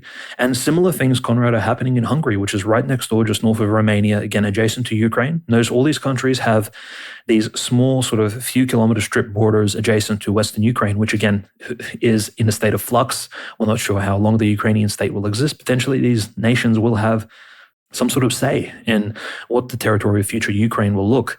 And the Prime Minister of Hungary, Viktor Orban, has officially met up with not just Alexander Vučić, the president of Serbia, but also the leader of Republika Srpska. And again, looking at the legal trial here, as we discussed last week, Konrad, Dodik, the leader of Republika Srpska, has officially been handed a warrant of arrest. He's been summoned to court, summoned to appear and face judgment. Essentially, they're going to sentence him to a certain duration of time in order for his alleged crimes. And he's refused. In fact, he's traveled to Hungary. He's openly discussed things with Orban. And there's this weird coalition aligning where essentially you have this former Austro-Hungarian alliance. You have the Magyars, who are not Slavs, by the way. They're essentially these invaders who invaded Europe in the late 800s AD. And invaded the Pannonian Valley, the ancient Roman province. They massacred all the native people in Pannonia. This is why Magyars, the ancient Hungarians, were viewed. And even there's scary stories about the evil Magyar who will come and eat you in Ukraine. This is quite common. Like these are a very different Ural, maybe Turkic people. These are like the Bulgarians. They're a very new people to Europe. They've only been here for 1,000 years, give or take 100. And the Hungarians at the moment, they're really making a name for themselves. They're coming out and they're supporting this new Serbian, this almost Slavophile type comeback, which is really amusing because on one hand, Serbia needs to deal with Montenegro. On the other hand, you have the Kosovo situation always ready to erupt. And Vučić, again, somewhat sitting on the fence again, we've discussed him plenty of times, but Dodik being the upright right-wing member of Republika Srpska, and now Bosnia is in a complete crisis. Mind you, Republika Srpska, its population, the Serbian population of Bosnia is roughly 30%, which is quite sizable. If you recall the civil war in Lebanon, which took place in the 80s and 90s, that was literally 30% can be quite a significant number. That, especially if there's 10% of that 30 are very active and politically minded men and women of adult age, that is already a revolution in the making. So Bosnia-Herzegovina, in the borders that it exists today, may not be a country that exists for much longer. And there are also Serbs who live in modern-day Croatia, a small minority, but also they probably have similar attitudes. And so it's very interesting how the Georgescu and the Dodik situation, where two courts are essentially investigating these two people. They want to put them into prison, are allying themselves with Viktor Orban, who has connections to both Donald Trump, to sort of this rising right wing in Russia as well, Vladimir Putin. Of course, all these people are being called Putin agents, by the way. Both Georgescu, Dodik, Orban, etc. They're all being named as Russian collaborators, just as AfD was. But on the other hand, you do have the tech bros in the face of Elon Musk also supporting these various movements. So I think we're seeing, Conrad, that as soon as the big move happens in Ukraine, either in Operation Odessa or a Pridnestrovia Transnistria operation, as soon as Ukraine begins shaking, I think we're going to see huge map, geographical, cultural, and maybe even ethnic changes in Eastern Europe. I think there's something brewing. It's going to be quite enormous. And even with the faltering of NATO as well, all of this coinciding and taking place at the same time, it's not accidental. We've never seen such instability, at least not since the 90s, not since the Hillary Clinton NATO bombardment of Belgrade and on Easter. And this is quite striking. And I think this is a positive change because, frankly, the status quo has not been a Christian one, and it's been set by people who deeply hate Christianity and wanted to essentially culturally enrich all of these former heavily Catholic, heavily Orthodox Christian areas.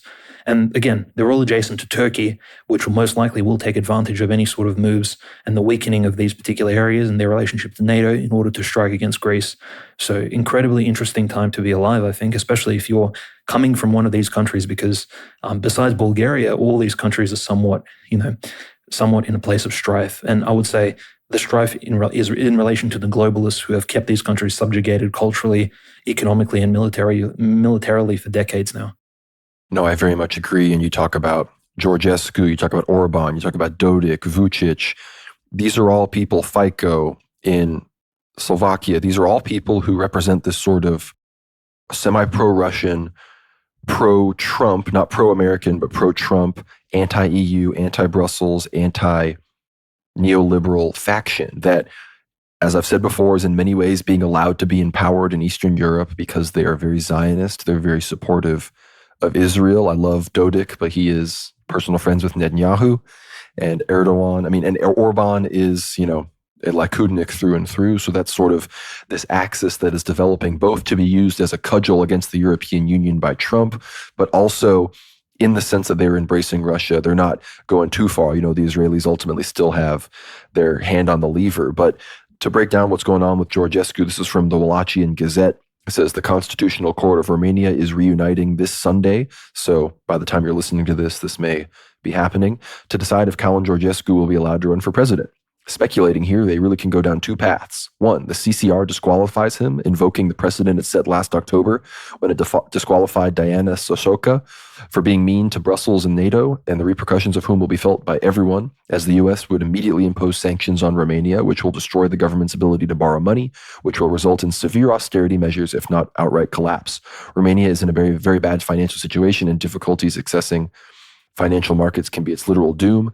They're referencing a different candidate that was prevented from running for the election because of supposed Russian ties and negative comments made towards NATO and Brussels.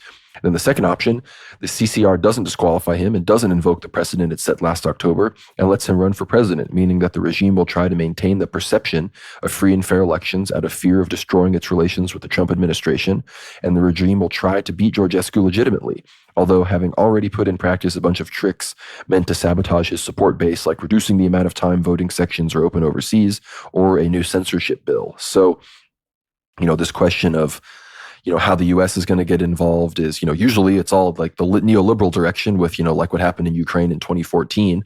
But in this situation, the Trump administration puts pressure on these EU governments. I mean, the EU-US break has really just finally been finalized. I mean, obviously Biden, being a neoliberal, didn't want to throw all of his neoliberal allies, Macron, the German government, the Polish government at the time of his leaving office, all of these major powers that were ostensibly on his side of the aisle politically, geopolitically, from a worldview perspective, he didn't want to do that. But ultimately, the war was still being waged against Europe. Europe was being forced into austerity. They were being forced into this energy revamp. Their energy prices are going insane. They're declining economically. And Trump is just coming out and kind of being explicit about it because he's a political enemy of Keir Starmer, Macron, all of these sorts of people. So it's just finally kind of come out into the forefront. But again, you mentioned Arestovich and Zaluzhny. I think you're forgetting one more member of the Ukrainian political elite. And regarding these elections, obviously the Georgescu Romanian elections are coming up, but other elections that aren't guaranteed per se, but are being widely discussed are Ukrainian elections. And this is from Politico. It says 4 senior members of Donald Trump's entourage have held secret discussions with some of Kiev's top political opponents to Volodymyr Zelensky, just as Washington aligns with Moscow in seeking to lever the Ukrainian president out of his job. The senior Trump allies held talks with Ukrainian opposition leader Yulia Tymoshenko, a remorselessly ambitious former prime minister and senior member of the party of Petro Poroshenko, Voltsman, Zelensky's immediate predecessor as president, according to 3 Ukrainian parliamentarians and a U.S. Republican foreign policy expert. The discussion centered on whether Ukraine can hold quick presidential elections. These are being delayed in line with the country's constitution because Ukraine remains under martial law. Critics of holding elections say they could be chaotic and play into Russia's hands, with so many potential voters serving on the front lines or living abroad as refugees. And Tymoshenko, in her defense, I guess, I don't defend her, but, in this line of reasoning, she immediately came out and said there shouldn't be elections. Zaluzhny said the same thing. So again, I don't know if this is closing ranks around Zelensky or more like not wanting to appear as the first person to sort of break amidst the Russian and U.S. pressure. I think everybody is still trying to maintain that they are the true Ukrainian nationalist. Ironically, Arestovich, I think, is the main one sort of giving concessions, talking about the church stuff, all these other things. But if you listen to the Duran, for example, they seem to think that the Russians still want to empower Medvedchuk, who, in the initial days of the SMO was captured and tortured by the Ukrainians and now, of course, resides in Russia. But it appears that the U.S. is more interested in, perhaps empowering Tymoshenko, who, again, compared to Zelensky and Poroshenko, ironically, does have a bit more of pro-Russian credentials. She got along better with the Russians because she's a politician from back in the day when Ukraine was within the Russian sphere of influence. So all these people, of course, they want to pretend that they've always hated the Russians, but that is ultimately not the case when it comes to the vast majority of these politicians, Zelensky included, who couldn't even speak Ukrainian when he became the president of Ukraine. So, people need to really always keep in perspective how much of a new forced meme the hardcore Ukrainian identity thing is, which, again, I understand that Russia is aware of this ethnogenesis and the propaganda, which is why they aren't making these big claims on far western Ukraine. But I think people should be aware that in the midst of extreme political destitution, of being in a war zone, of economic collapse, of kind of blackpilling on the reality of your European and neoliberal allies having sold you down the river for something that had nothing to do with you. I think you might be surprised at how quickly some of this forced Ukrainian identity might start collapsing in places like Kharkov, Sumy, Dnipropetrovsk, Chernigov, some of these places. And I'm not saying there won't still be resistance. Remember, people need to realize that the Russians are very much aware of the initial United States plan regarding Ukraine, which was to basically allow Ukraine to fall and then massively fund a guerrilla resistance across the entire country, which, again, a lot of people have pointed out the flaws in that plan, how Ukraine's geography doesn't really lend itself to that kind of an insurrection. But again, if the Russians are aware of this, if the Russians have already been experiencing the terrorism and sabotage within Russia that they have so far, think of the assassination of Daria Dugina. We're going to talk about the attempted assassination of Metropolitan Tikhon Shevkunov here in a second. But think about all of this. The Russians are going to want to secure a sort of total political realignment as well as a sort of cultural propaganda victory, I think involving the church in some capacity before they ever try to actually occupy these large territories. Obviously, when it comes to Kherson, Zaporozhye, Donetsk, and Luhansk, they're already fully committed. But I do believe that they want to facilitate some of these political, cultural movements before they attempt, and I do believe they will attempt, to hold and occupy and annex some more of these central Ukrainian territories, because I don't think they want to be waging this kind of media war for years and years and years, where every day there's another fake atrocity that the Russians have supposedly committed on the occupying people, and how every day the occupying resistance supposedly does some other heroic act and gets another $100,000 from the West or another cache of weapons to make things harder and harder. So the Russians are really trying to kind of set things up to where they have operational control over their new territories. But despite the fact that everything I've just said implies that Trump is very pro-Russia, just today, Trump is kind of realizing how his spat with Zelensky and his recent comments have caused Europe to turn the other way. And this is from Kyle Anzalone of Anti-War. Trump threatens Russia with large-scale sanctions and tariffs. In a Truth Social post, the president slammed Russia for absolutely pounding Ukraine on the battlefield and demanded the Kremlin begin talks on ending the conflict. President Donald Trump threatened to intensify the U.S. economic war on Russia with large-scale sanctions and tariffs. Trump's post followed massive Russian attacks on Ukraine. Trump wrote on Friday, based on the fact that Russia is absolutely pounding Ukraine on the battlefield right now, I'm strongly considering large-scale banking sanctions and tariffs on Russia until a ceasefire and final settlement agreement on peace is reached. To Russia and Ukraine, get to the table right now before it is too late. Thank you. Very, very Trumpist. The president issued the threat following an overnight Russian attack on Ukraine's power and gas facilities that deployed over 250 missiles and drones. Kiev says it used F-16s and, for the first time, French-made Mirage 2000 fighter jets to repel the attack. Ukraine reported destroying most of the drones, but only half of the 70 missiles Russia launched. Kiev has a policy of not discussing successful Russian attacks, so it is unclear what was destroyed. At least 8 people were injured in the attack. Kiev and Moscow have increasingly targeted the other's energy infrastructures throughout the war. On Tuesday, the Ukrainian military claimed to have struck 2 pipelines, 2 oil refineries, and a fuel storage facility in Russia, including an oil refinery in the Samara Oblast about 500 miles from the front lines. Since taking office, Trump has made ending the war in Ukraine a priority. Officials in his administration have engaged in several rounds of talks with Russia. In a major success, the 2 superpowers agreed to restore diplomatic relations, which is true. The Russians actually recently appointed a new ambassador to the United States. I forget his name. Maybe you could enlighten me to that here, Dmitry. But before I hand it back over to you, Trump also recently made comments implying that he might move over 35,000 troops, U.S. troops that are currently stationed in Germany, eastwards, which I'm assuming means into specifically Poland and Romania, as well as potentially the Baltic states, which, again, none of that is good. And I think people need to remember, when it comes to Trump and this stuff, he's very unpredictable, and he's going to respond to the news cycle, and he's going to respond to what he perceives as his kind of short-term up and down of U.S. soft power. So he went really hard recently, but I wouldn't be surprised if he starts walking some of it back, even if I am ultimately more confident in his desire to lead to peace with Russia. Again, even if I am also aware that it is likely for the purpose of cleaving Russia away from Iran and China and freeing up U.S. military money and capabilities for, as I discussed before, these likely imminent Iranian threats. Israeli strikes on Iran that Trump has openly stated could lead to U.S. troops on the ground. So I'd love to hear your thoughts on these potential tariffs and sanctions, Dmitry, as well as the future of Ukrainian elections before we move on from this topic. Well, I think one of the most interesting sanctions that perhaps Trump and sort of his allies in the EU and NATO can place upon Russia will be that of their nuclear technology, in particular Rosatom, maybe some of the other companies in Russia that really haven't been sanctioned yet. And the only downside to these sanctions will be, of course, Turkey's reaction, because Turkey is working with Rosatom to develop its own nuclear reactors.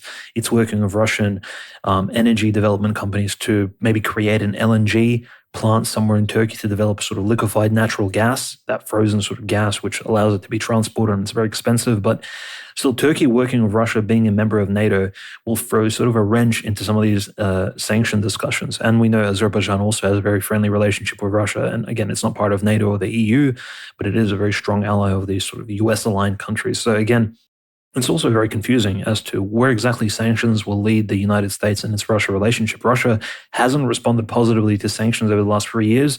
And even, I would say, further than that, for more than a decade now, or even since the Magnitsky Act and all of that discussion prior to the Ukrainian war, prior to the so-called annexation of Crimea and the referendum there, sanctions really haven't deterred Russian foreign policy from so-called developing and maybe even allegedly pushing into Donetsk, Lugansk and influencing those people's republics, from emerging in the first place, right? If you really think about it, like the Malafeyev, Strelkov, if you can even say that these people acted with patronage from the Russian government, which I think they really acted independently in that particular circumstance. So I think threatening of sanctions really isn't going to go many places unless, of course, they bring in India, which I think would probably be the trump card, no pun intended, in this massive discussion. If the US really forces India to choose US allying itself with Israel, the Gulf states and India, and to sort of begin sanctioning Russia as well. India, being a founding BRICS country, is at the moment not on the Security Council of the United Nations, and it's also seeking a certain pathway and like some sort of guidelines into how it can, again, emerge into, it's the most populous country on the planet, most populated, and it's really looking for a way into the big political game without sort of burning any bridges, without engaging in a war against China or getting entangled in Bangladesh, again, with the religious conflict going on there between the Muslims and the Hindus, or even engaging with Pakistan. So very interesting. I think India will be maybe that particular card that the US, Donald J. Trump, can play, especially when you keep in mind his positive relationship with the Indian leadership.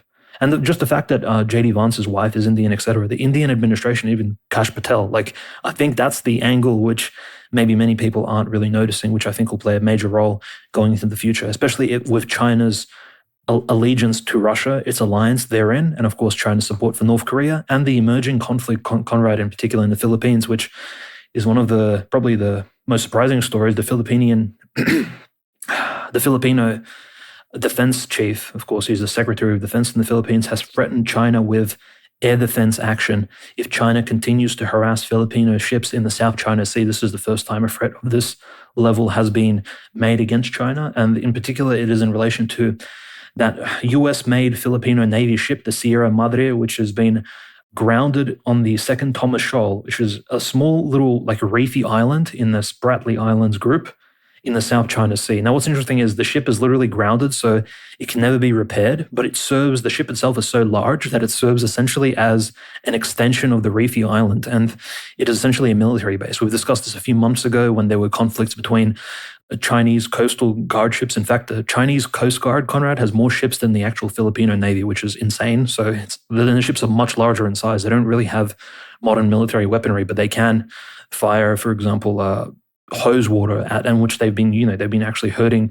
Filipino naval officers, etc., in some of these confrontations. But the Chinese have been harassing the Filipino supply shipments to the second Thomas Shoal, and there are Filipino naval officers working on this grounded ship and potentially developing some sort of military outpost, maybe for communications purposes. We're not too sure what the Filipino Navy is doing, but the Chinese are very interested. They're saying that the second Thomas Shoal is disputed territory.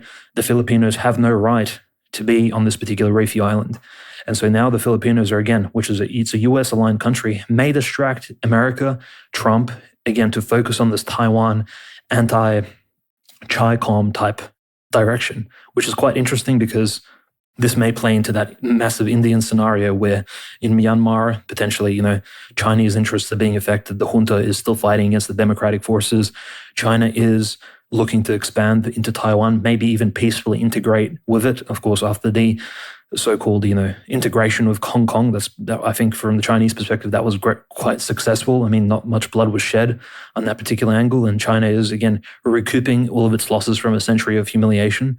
And I think China is looking to formally expand its naval territories, take some of these islands, and they're not happy with the Philippines, which is essentially a satellite state of the US, to act in some of these disputed waters. So maybe that distraction of America to focus more on the Pacific coastline will again impact some of its decisions in Ukraine, which is why Trump really wants the peace deal to happen in Ukraine so that perhaps the US can focus on more in Iran, more in Taiwan, as opposed to what's happening in Eastern Europe, where frankly, the US interests are very, shall we say, very much related to this Cold War scenario of the suppression of Russia or the evil Soviet Union or the KGB regime that resides within the Kremlin.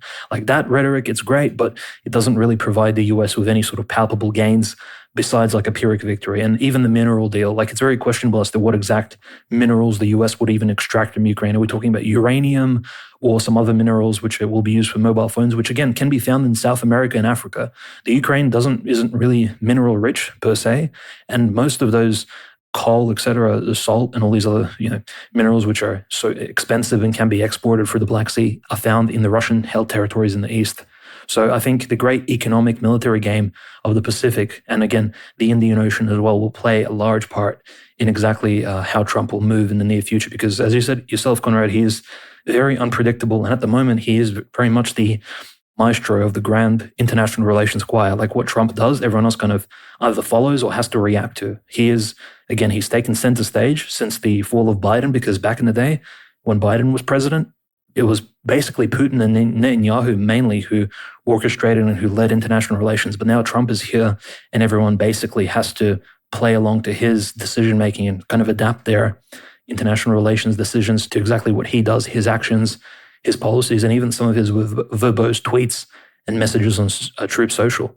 His Truth Social posts are somewhat, in fact, more effective than even Putin's press conferences, which is incredible. And it really shows where international relations how they have sort of descended into this pit of the internet, promoted by Elon Musk. I'm not necessarily against it, because we have been seeing quite an interesting rise in anti-Semitic remarks online, which I think we'll discuss further on in this podcast episode. But it's an interesting area to be active in, which is why this podcast is, frankly, every episode is much longer and there's a lot more to discuss.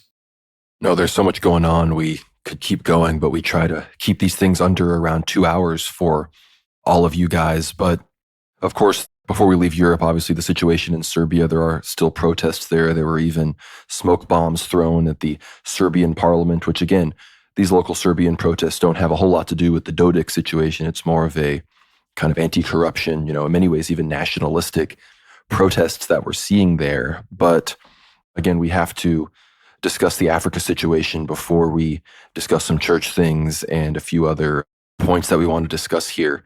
But obviously, in the Congo, M23 continues to advance against the really incompetent forces of the DRC. And despite the fact that, there have been some sanctions, the West is generally condemning Rwanda. The Rwandans are just a much more capable force. This is from the BBC. Despite growing international pressure, the DRC is standing firm on its decision not to have direct talks with the M23 rebel group that has made major advances in the east of the country in recent months. Last week, the UK government added calls for the group to be part of an inclusive dialogue to help find a political solution to the conflict. But in an interview with the BBC, DR Congo Prime Minister Judith Suminwa Tuluka said her government wants to negotiate with neighboring Rwanda, which it accuses of backing the M23. At least 8,500 people have been killed since fighting escalated in January, according to Congolese authorities. Hundreds of thousands have also been forced from their homes in the chaos triggered by the fighting, which the UN experts and others see Rwanda as having a key role in. The fact remains that the aggressor of the territorial integrity and the sovereignty of the Democratic Republic of Congo is Rwanda, Tuluka said, citing a UN experts report from last year that stated that between 3,000 and 4,000 Rwandan troops had crossed into Congolese territory and were fighting alongside M23. And then you tie this into this other development. This is from MSN. DRC proposes exclusive minerals deal to the U.S. The Democratic Republic of the Congo has extended an offer to the U.S. proposing exclusive access to its critical minerals and infrastructure projects, reported Bloomberg.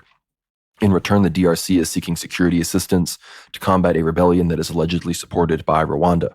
In a direct appeal, Congo has requested an urgent meeting between President Felix Tshisekedi and U.S. President Donald Trump.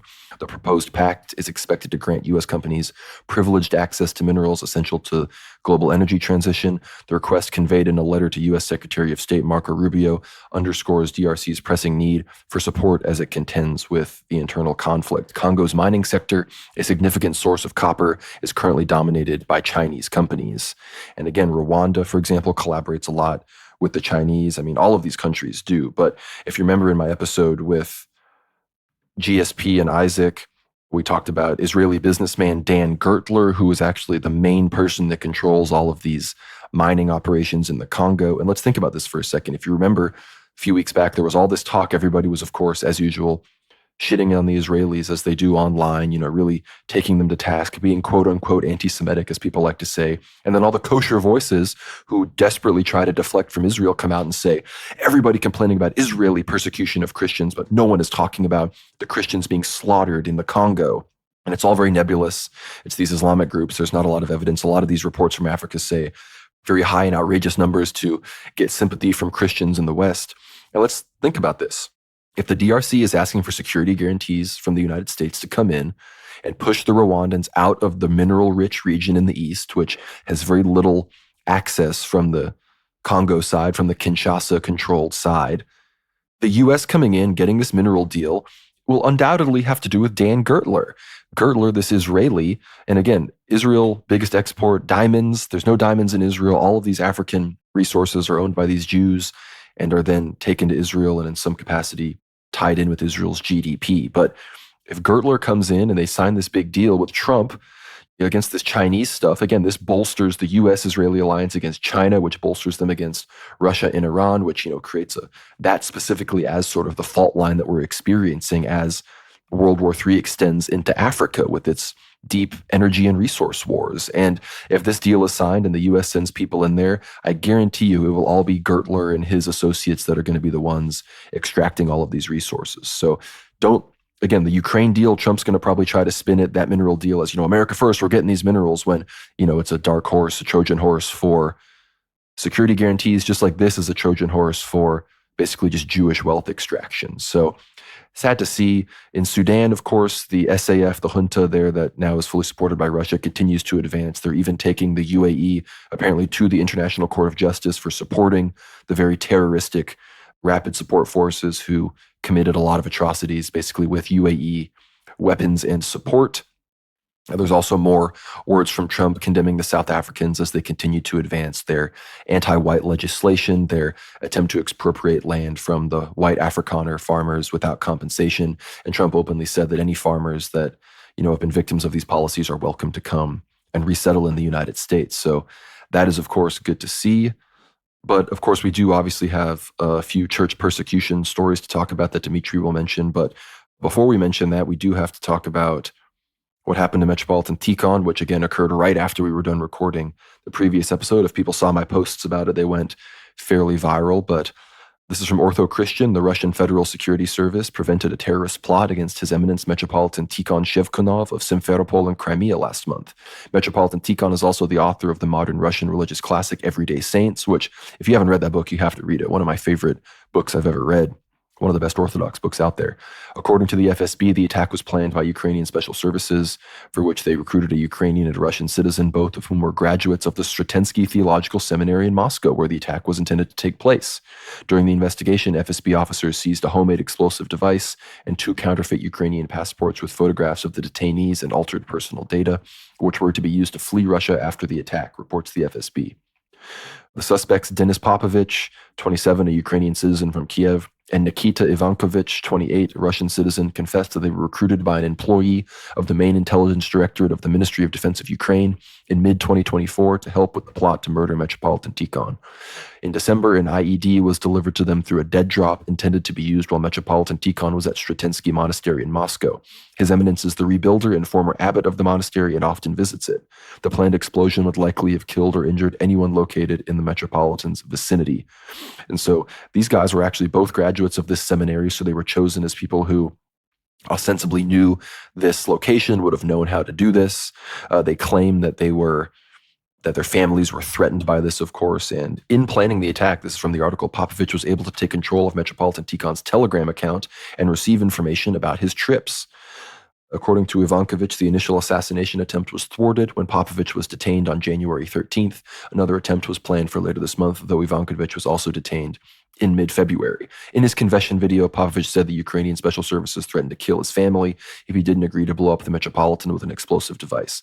Popovich's father is an archpriest of the Ukrainian Orthodox Church and lives with the rest of his family in Kiev. So think about this. How many of these Russians that get duped into committing these terrorist attacks have family in Ukraine that are known to be sort of affiliated with the Russian community that could easily just be taken out, at the very least sent to the front lines to die, if not overtly killed? So, that's clearly what was going on here. But I've been to this monastery. I've been to Sretensky Monastery in the seminary. I've been to services there. It's a beautiful place.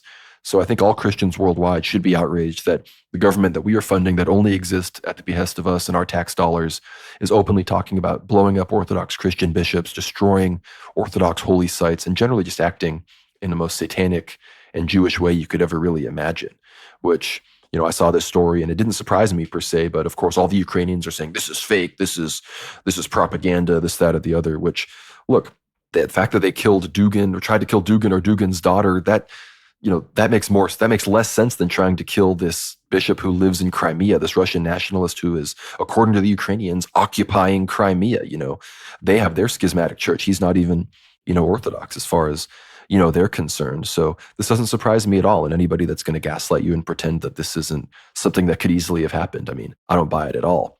Other church news, the Serbian Patriarch Porphyry, he decried the verdict against Dodik. So he's, of course, standing strong Serbian nationalist against, the Bosnian attempt to sort of subjugate the Serbian population within Bosnia and Herzegovina. So that is obviously very good to see. But obviously, Dimitri, you already mentioned the situation in the South Pacific with China as, they continue to advance. The Foreign Ministry of China recently released a lot of statements basically saying that, you can't call our bluff, like China is going to be talking about how reunion with Taiwan is imminent and how the U.S. shouldn't be pressing China. There's a lot of talk about, trade war stuff going on. So they kind of released this statement. I'm always a bit skeptical of the do not call China's bluff, because unfortunately the U.S. has called China's bluff dozens of times. The Chinese said, don't you dare fly Nancy Pelosi to Taiwan. Nancy Pelosi went right to Taiwan.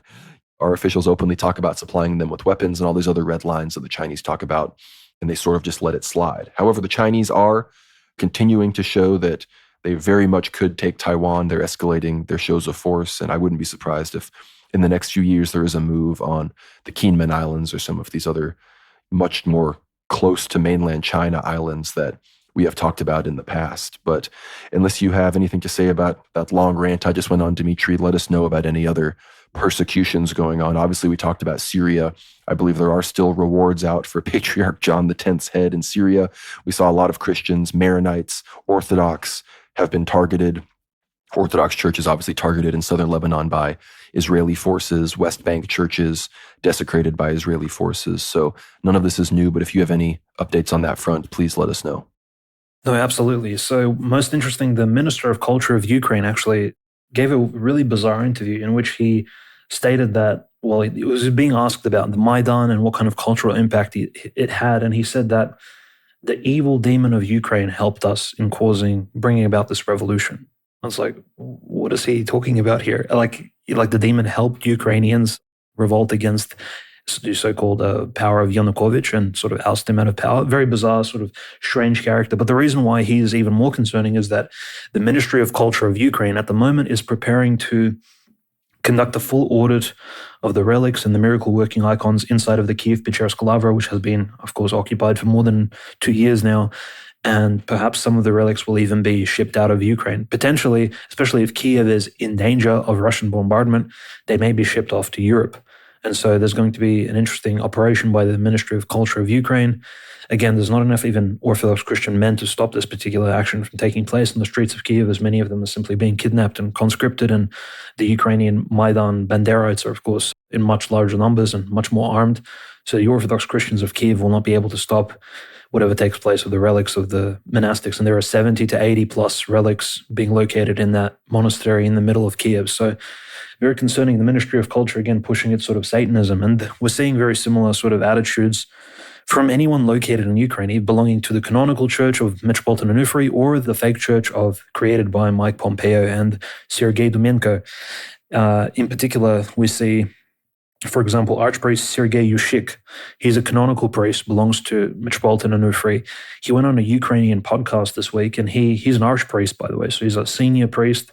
And the podcast, his host was actually asking him, he's like, oh, well, Father, I know it's great land, but when I watch videos of Russians being torn apart by drone explosions, I have this feeling of joy.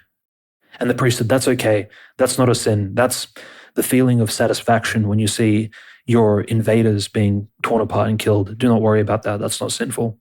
Just embarrassing, actually, frankly, the statement such as that. So that's very unfortunate. We saw similar things like hieromonk Abraham Lotush, who used to be canonical, but he again skipped over into the Zelensky-created CIA church of Mike Pompeo, and he openly stated that Ukrainians at the moment are in a very tough situation. They should support President Zelensky. And this OCU priest said that they need to imagine themselves and empathize with Zelensky. And they need to put themselves in his shoes. How would they feel if they were in his position? And unfortunately, this sort of sentiment, this weird empathetic approach was also supported by a literal confessor of the faith, Metropolitan Paul of the Kiev-Pechersk Lavra. He gave a very strange sermon last Sunday on the forgiveness, sort of the last Sunday before Great Lent. And in the sermon, he commented that the Zelensky regime should not be criticized by Ukrainian Orthodox Christians because this is the authority which we voted into power in 2019. And it's kind of true. The Ukrainians did vote for Zelensky. He won with 75% of the vote over Poroshenko in 2019.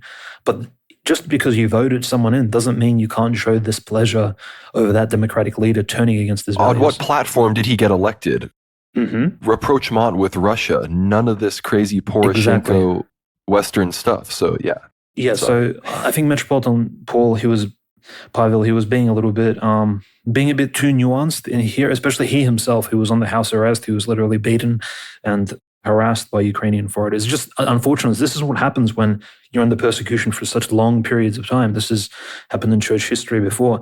An interesting commentary from a former priest who was excommunicated last year by the Russian Orthodox Church. This is Father Kirill Govarun, a famous former Russian Orthodox blogger. He used to blog a lot, like Andrei Kurayev type figure. He said that the Ukrainian Orthodox Church of Onufry is not supporting the Ukrainian regime of Zelensky enough. In fact, they're still secret agents. They're looking to sacrifice and sabotage the Ukrainian regime, and they're looking to outlive it.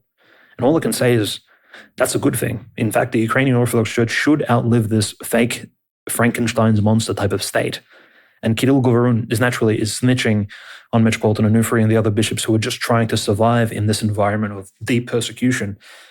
And it's very kind of evil of him because I think he resides in Stockholm, Sweden at the moment, so he's quite far away from all the action taking place, and he's just sitting online commenting, promoting the persecution from abroad, which is quite evil. So there are even former priests who are, again, trying to stoke the persecution onwards. And as all of this is happening, and this is, again, fallback from the fact that J.D. Vance and Donald Trump humiliated Zelensky, you had Rabbi Moshe Azman, right, the chief rabbi of Ukraine. He gave an interview in which he said that Ukrainians are just like the Jews. They're being blamed for everything in the world.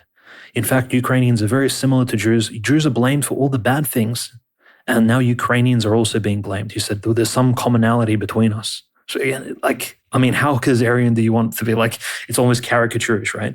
Almost like a propaganda piece these people are producing in order to support the Russian sort of advance throughout their territory. But the other very interesting comment is it's not just sort of sinful priests and clergymen who are conducting themselves inappropriately, Conrad.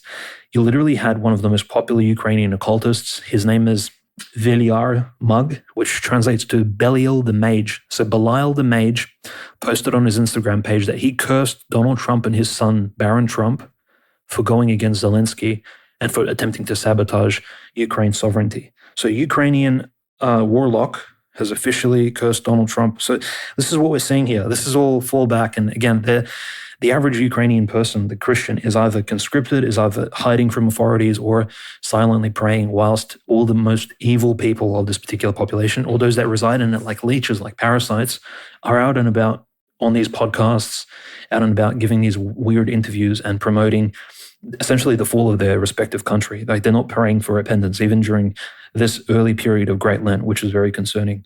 And in fact, there was even a really disgusting interview, actually, and I didn't know this, but there's a Ukrainian chaplain. So this is a military pastor in the Ukrainian military who is a woman. She looks like she's maybe 27 years of age, so very young, and she gave an interview, and she said, I've been confessing and praying for Ukrainian men in the military since 2022. And she said, soon I will be authorized to give baptisms, preside over marriages, and give funeral services to Ukrainian troops. Which jurisdiction she belongs to, she didn't say. Maybe she's a Protestant, maybe she's a Uniate Catholic. It's not really, but like, this is what we're dealing with. Orthodox Christian priests are not allowed to serve in the Ukrainian military. You have women pastors giving confession. Like, this is at the level of absurdity. Again, it's quite bizarre. And unfortunately, one of the main culprits behind this entire charade happening in Eastern Europe, Patriarch Bartholomew, what was his reaction to the entire week of news? Well, he openly stated through the ecumenical patriarchs sort of media services that Trump is being misled by Russian misinformation about Zelensky in Ukraine. So Patriarch Bartholomew has officially, openly stated that he supports Zelensky over even Trump. He said Trump is being intellectually harassed and intellectually mischaracterized, like he's being manipulated by Russian propaganda. So Patriarch Bartholomew, I have nothing really good to say. I know Pope Francis is very sick, and we have the 25th of April approaching, the joint sort of Easter service that these two particular figures are going to serve, but it's not looking very good in terms of Patriarch Bartholomew turning towards the enlightenment of orthodoxy just before this major event. So quite concerning. The persecution really is continuing, and I think on a cultural level, I think what we see, Conrad, and even the attempted assassination attempt on Metropolitan Tikhon Shevkunov, it's really pointing towards the fact that these demoniacs are very much still active. And in fact, there you can see them reacting, even when figures like Donald Trump, who's, I would say, a little bit far from Christian, very distant from Christianity, he's not a Catholic, he's not very practicing Protestant, and he's still very much, even his bad-mouthing of Zelensky is causing these hyper reactions amongst the evil people running Ukraine. It's quite telling, I think. No, I very much agree. And of course, the church situation, again, as Russia moves forward in these negotiations, as they kind of continue to make their case and increase the rhetoric example for now as to why they should continue the war, I do hope that the liberation of these people that have been persecuted, like Metropolitan Paul, look, at a certain level, I can't hold it against him. He's been assaulted. He's been, almost held in a way that he's gone half to death as an old man with his ankle monitor and these hearings and all this house arrest and all of this. So at a certain level, it's just to gain some respite from the persecution. But ultimately, the Russians are going to have to fix the situation on the ground. That's pretty much all we've got left. You mentioned Patriarch Bartholomew, of course, an old man, somebody that also could, in theory, die any day. Not that we hope for that. But Pope Francis, of course, has been near his deathbed for the past few weeks. We're getting less and less reports. Obviously, the situation with the Pope dying, one can never really know. He could already be dead. They're waiting to announce it, to get the conclave ready. I don't know how secretive all of this is, but it would not surprise me at all, especially with the history of the popes in the 20th century. And, Pope Francis and his cardinals are working very hard to ensure. It seems that Tagle, the Filipino cardinal, who many say is like the Asian Pope Francis, they're trying to get him to be the successor. However, I think more aware Vatican voices really want Pizzaballa, the Latin patriarch of Jerusalem, who's a more moderate, some might even consider him slightly more traditional, because I think they fear a somewhat mass exodus of traditional Catholics if somebody even more liberal than Pope Francis takes charge. And of course, as Orthodox Christians, if there is a new pope before Pascha this year, that will have some very interesting implications on the potential reunions. If you want to listen to our latest Q&A Ether Hour episode, that'll be linked down below. We talk about potential reunion between the Greek Church, the EP, and Rome, and potential consequences for that. So be sure to check that out at the link down below. But before we wrap this show up, Dimitri, I do have to mention that people have just been waking up on this kind of thing, on all sorts of things we talk about on World War Now, the Epstein situation, Jewish control over the world, Israel, Zionism, all these sorts of things. We had Candace Owens go on Stephen A. Smith. We had Ian Carroll going on Joe Rogan and talking about Epstein and the Mossad connections and all this sort of thing, talking about Whitney Webb's research. And look, a lot of people are saying that some of this might be controlled opposition, a sort of soft anti-Semitism because the Jews are kind of realizing. I mean, the Daily Wire is openly losing out to Candace Owens. I think Candace Owens may have also gone on, because Candace Owens went on Stephen A. Smith's show, and Stephen A. Smith may be the future Democratic nominee for president in 2028. Things are getting pretty funny, but the Daily Wire is massively losing out on viewership to Candace Owens and these other people. And now Ben Shapiro's talking about wanting to pardon Derek Chauvin, trying to earn more and more favor with the far right, while still, of course, maintaining the slavish Israel devotion and philo-Semitism. But it's just not working. And now everybody's coming out of the woodwork to talk about how astroturfed, supposedly, all this Jew hate is, all this anti-Semitism, people saying like these really unfunny comedians and other figures that are on the Israeli payroll saying like, wow, so much inciting stuff. The Zionists and Jews control everything. I've never heard this before. And it's like, oh, wow. It's this constant back and forth. Like it gets censored. It's evil. It's in the dregs of society. It's the craziest stuff you've ever heard. But then suddenly it becomes mainstream. And they're like, wow, this is the same old stuff we've always been hearing. Society's always been anti-Semitic, as if we haven't just lived through the biggest halcyon era for Jewish power in the history of the world, as if we don't exist where the EU has Holocaust denial outlawed, as if we don't live in the United States with BDS laws, where in most states you can't contract with your state government if you boycott Israel, where we're deporting foreign students for supporting Hamas, where we're openly talking about passing anti-Semitism laws. Our northern neighbor Canada has anti-Semitism laws, let alone Holocaust denial laws. It's way worse than that. I mean, look at Florida. You can't even flyer and distribute information that talks about Jewish power without getting fined and going to jail. So don't fall for that nonsense when they suddenly say like, wow, this worldwide network of anti-Semites, everyone's been saying it, this stupid low IQ stuff. Like, don't fall for that demoralization campaign. They're losing this information battle. The Daily Wire is losing. I mean, Tucker Carlson's obviously talking about this stuff. He's also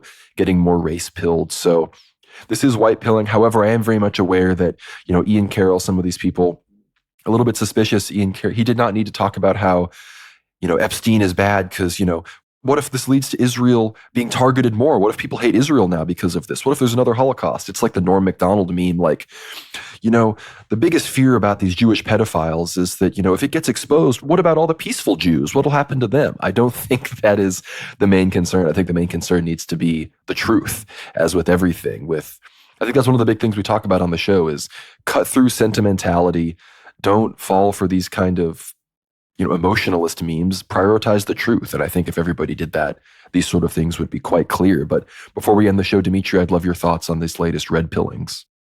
Oh, no, absolutely. I think, look, everyone is finding an entrance into this particular subject through the various threads they're seeing online, whether it's someone like Andrew Tate, a Dan Bilzerian, a Patrick Bet-David bringing on these figures, or Candace Owens, right? Or even Joe Rogan at the moment, literally hosting someone like Ian Carroll. This may even lead people towards sources which we discuss here on the podcast, very active, even to orthodoxy, frankly. Like it is, all these approaches lead people to think very deeply about religion, about the post-World War II political reality, which has been so tainted and which has been forced upon us, spoon-fed, this false identity, and frankly, away from atheism, when they realized atheism itself was a political tool pushed by these exact people upon the human race in the 20th century.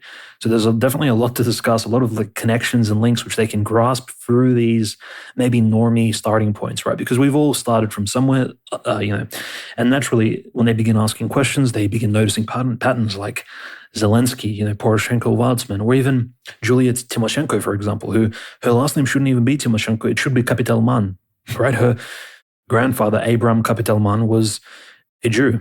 And so she's at least half Jewish, maybe a quarter Jewish. And so there's even figures in Ukraine and Russia who will begin to be placed under the microscope, in fact. And the Great Awakening hopefully will spread through not just the English world, but also into these Eastern European majority Orthodox Christian countries, so that there'll be some sort of long-term benefit we can extract from this. But my only concern, Conrad, is how the powers that be twist this Great Awakening into their own favor, because clearly you can't really blame everything on Shia Muslims. you can't really blame Orthodox Christians because we've been so shall we say, more or less politically inactive until quite recently. Where exactly will they try to point the spider web, this particular link? Because clearly they want to distract, they want to scapegoat. Will they scapegoat the entirety of Zionism, for example, in order just to win out in the long term? Will they sacrifice someone like Jeffrey Epstein? Will there be more Epsteins they'll find who will maybe not have links to Israel? Who knows? Maybe someone like P. Diddy, I think, was obviously given up in order to distract essentially the African American community away from some of these other huge revelations. So they will be sacrificing figures, they'll be sacrificing pieces on the great chessboard. But I don't think we need to assume that these people will sabotage their positions in world power, especially in culture, in the media, in Hollywood. I don't think these people are playing to take any losses. They're not exactly fair gamers in this particular great chessboard scenario. Like, it's a great theater as well, mind you. So we have to just watch out for any massive distractions and scapegoats. And I think as long as we remain sort of steadfast in our Christianity, I think that will help lead us towards not falling for any of their tricks in the long term.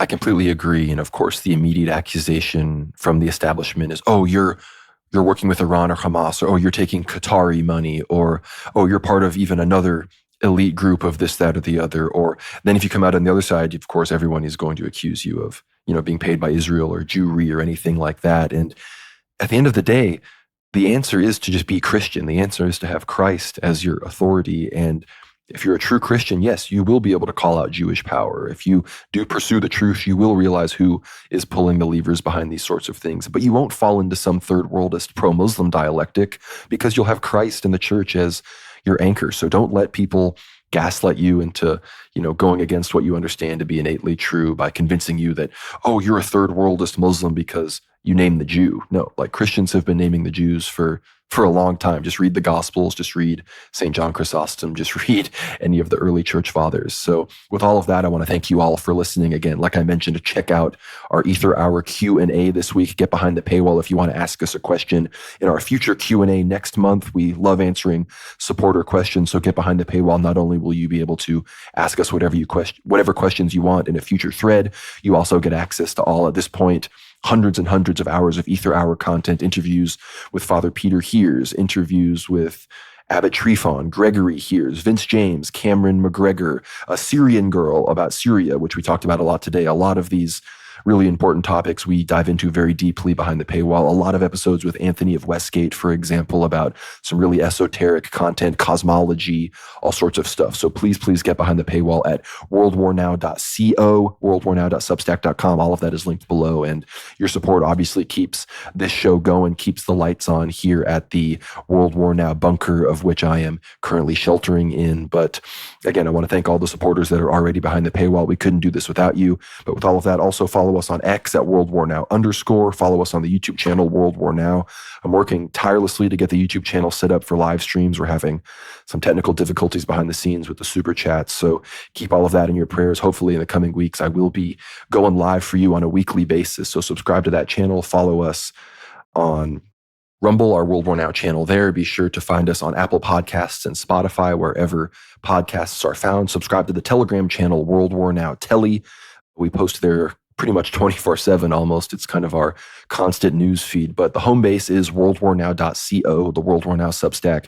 Please support us there. Like the videos, share these videos. If you're hearing this and you haven't liked or shared the video, you're not on the team. So be sure to do all of that. All the likes and shares really help us. But again, worldwarnow.co, get behind that paywall. And yeah, thank you all so much for listening. This has been a fantastic episode. And Dimitri, I will leave you with the last words.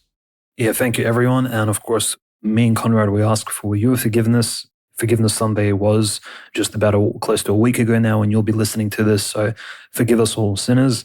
And we wish all Christians a great Lent, a very fruitful one. And I think we're all sort of abstaining from something, especially fasting and keeping to our prayer lives. So I hope everyone has a fruitful Lent, and we'll see you guys next time.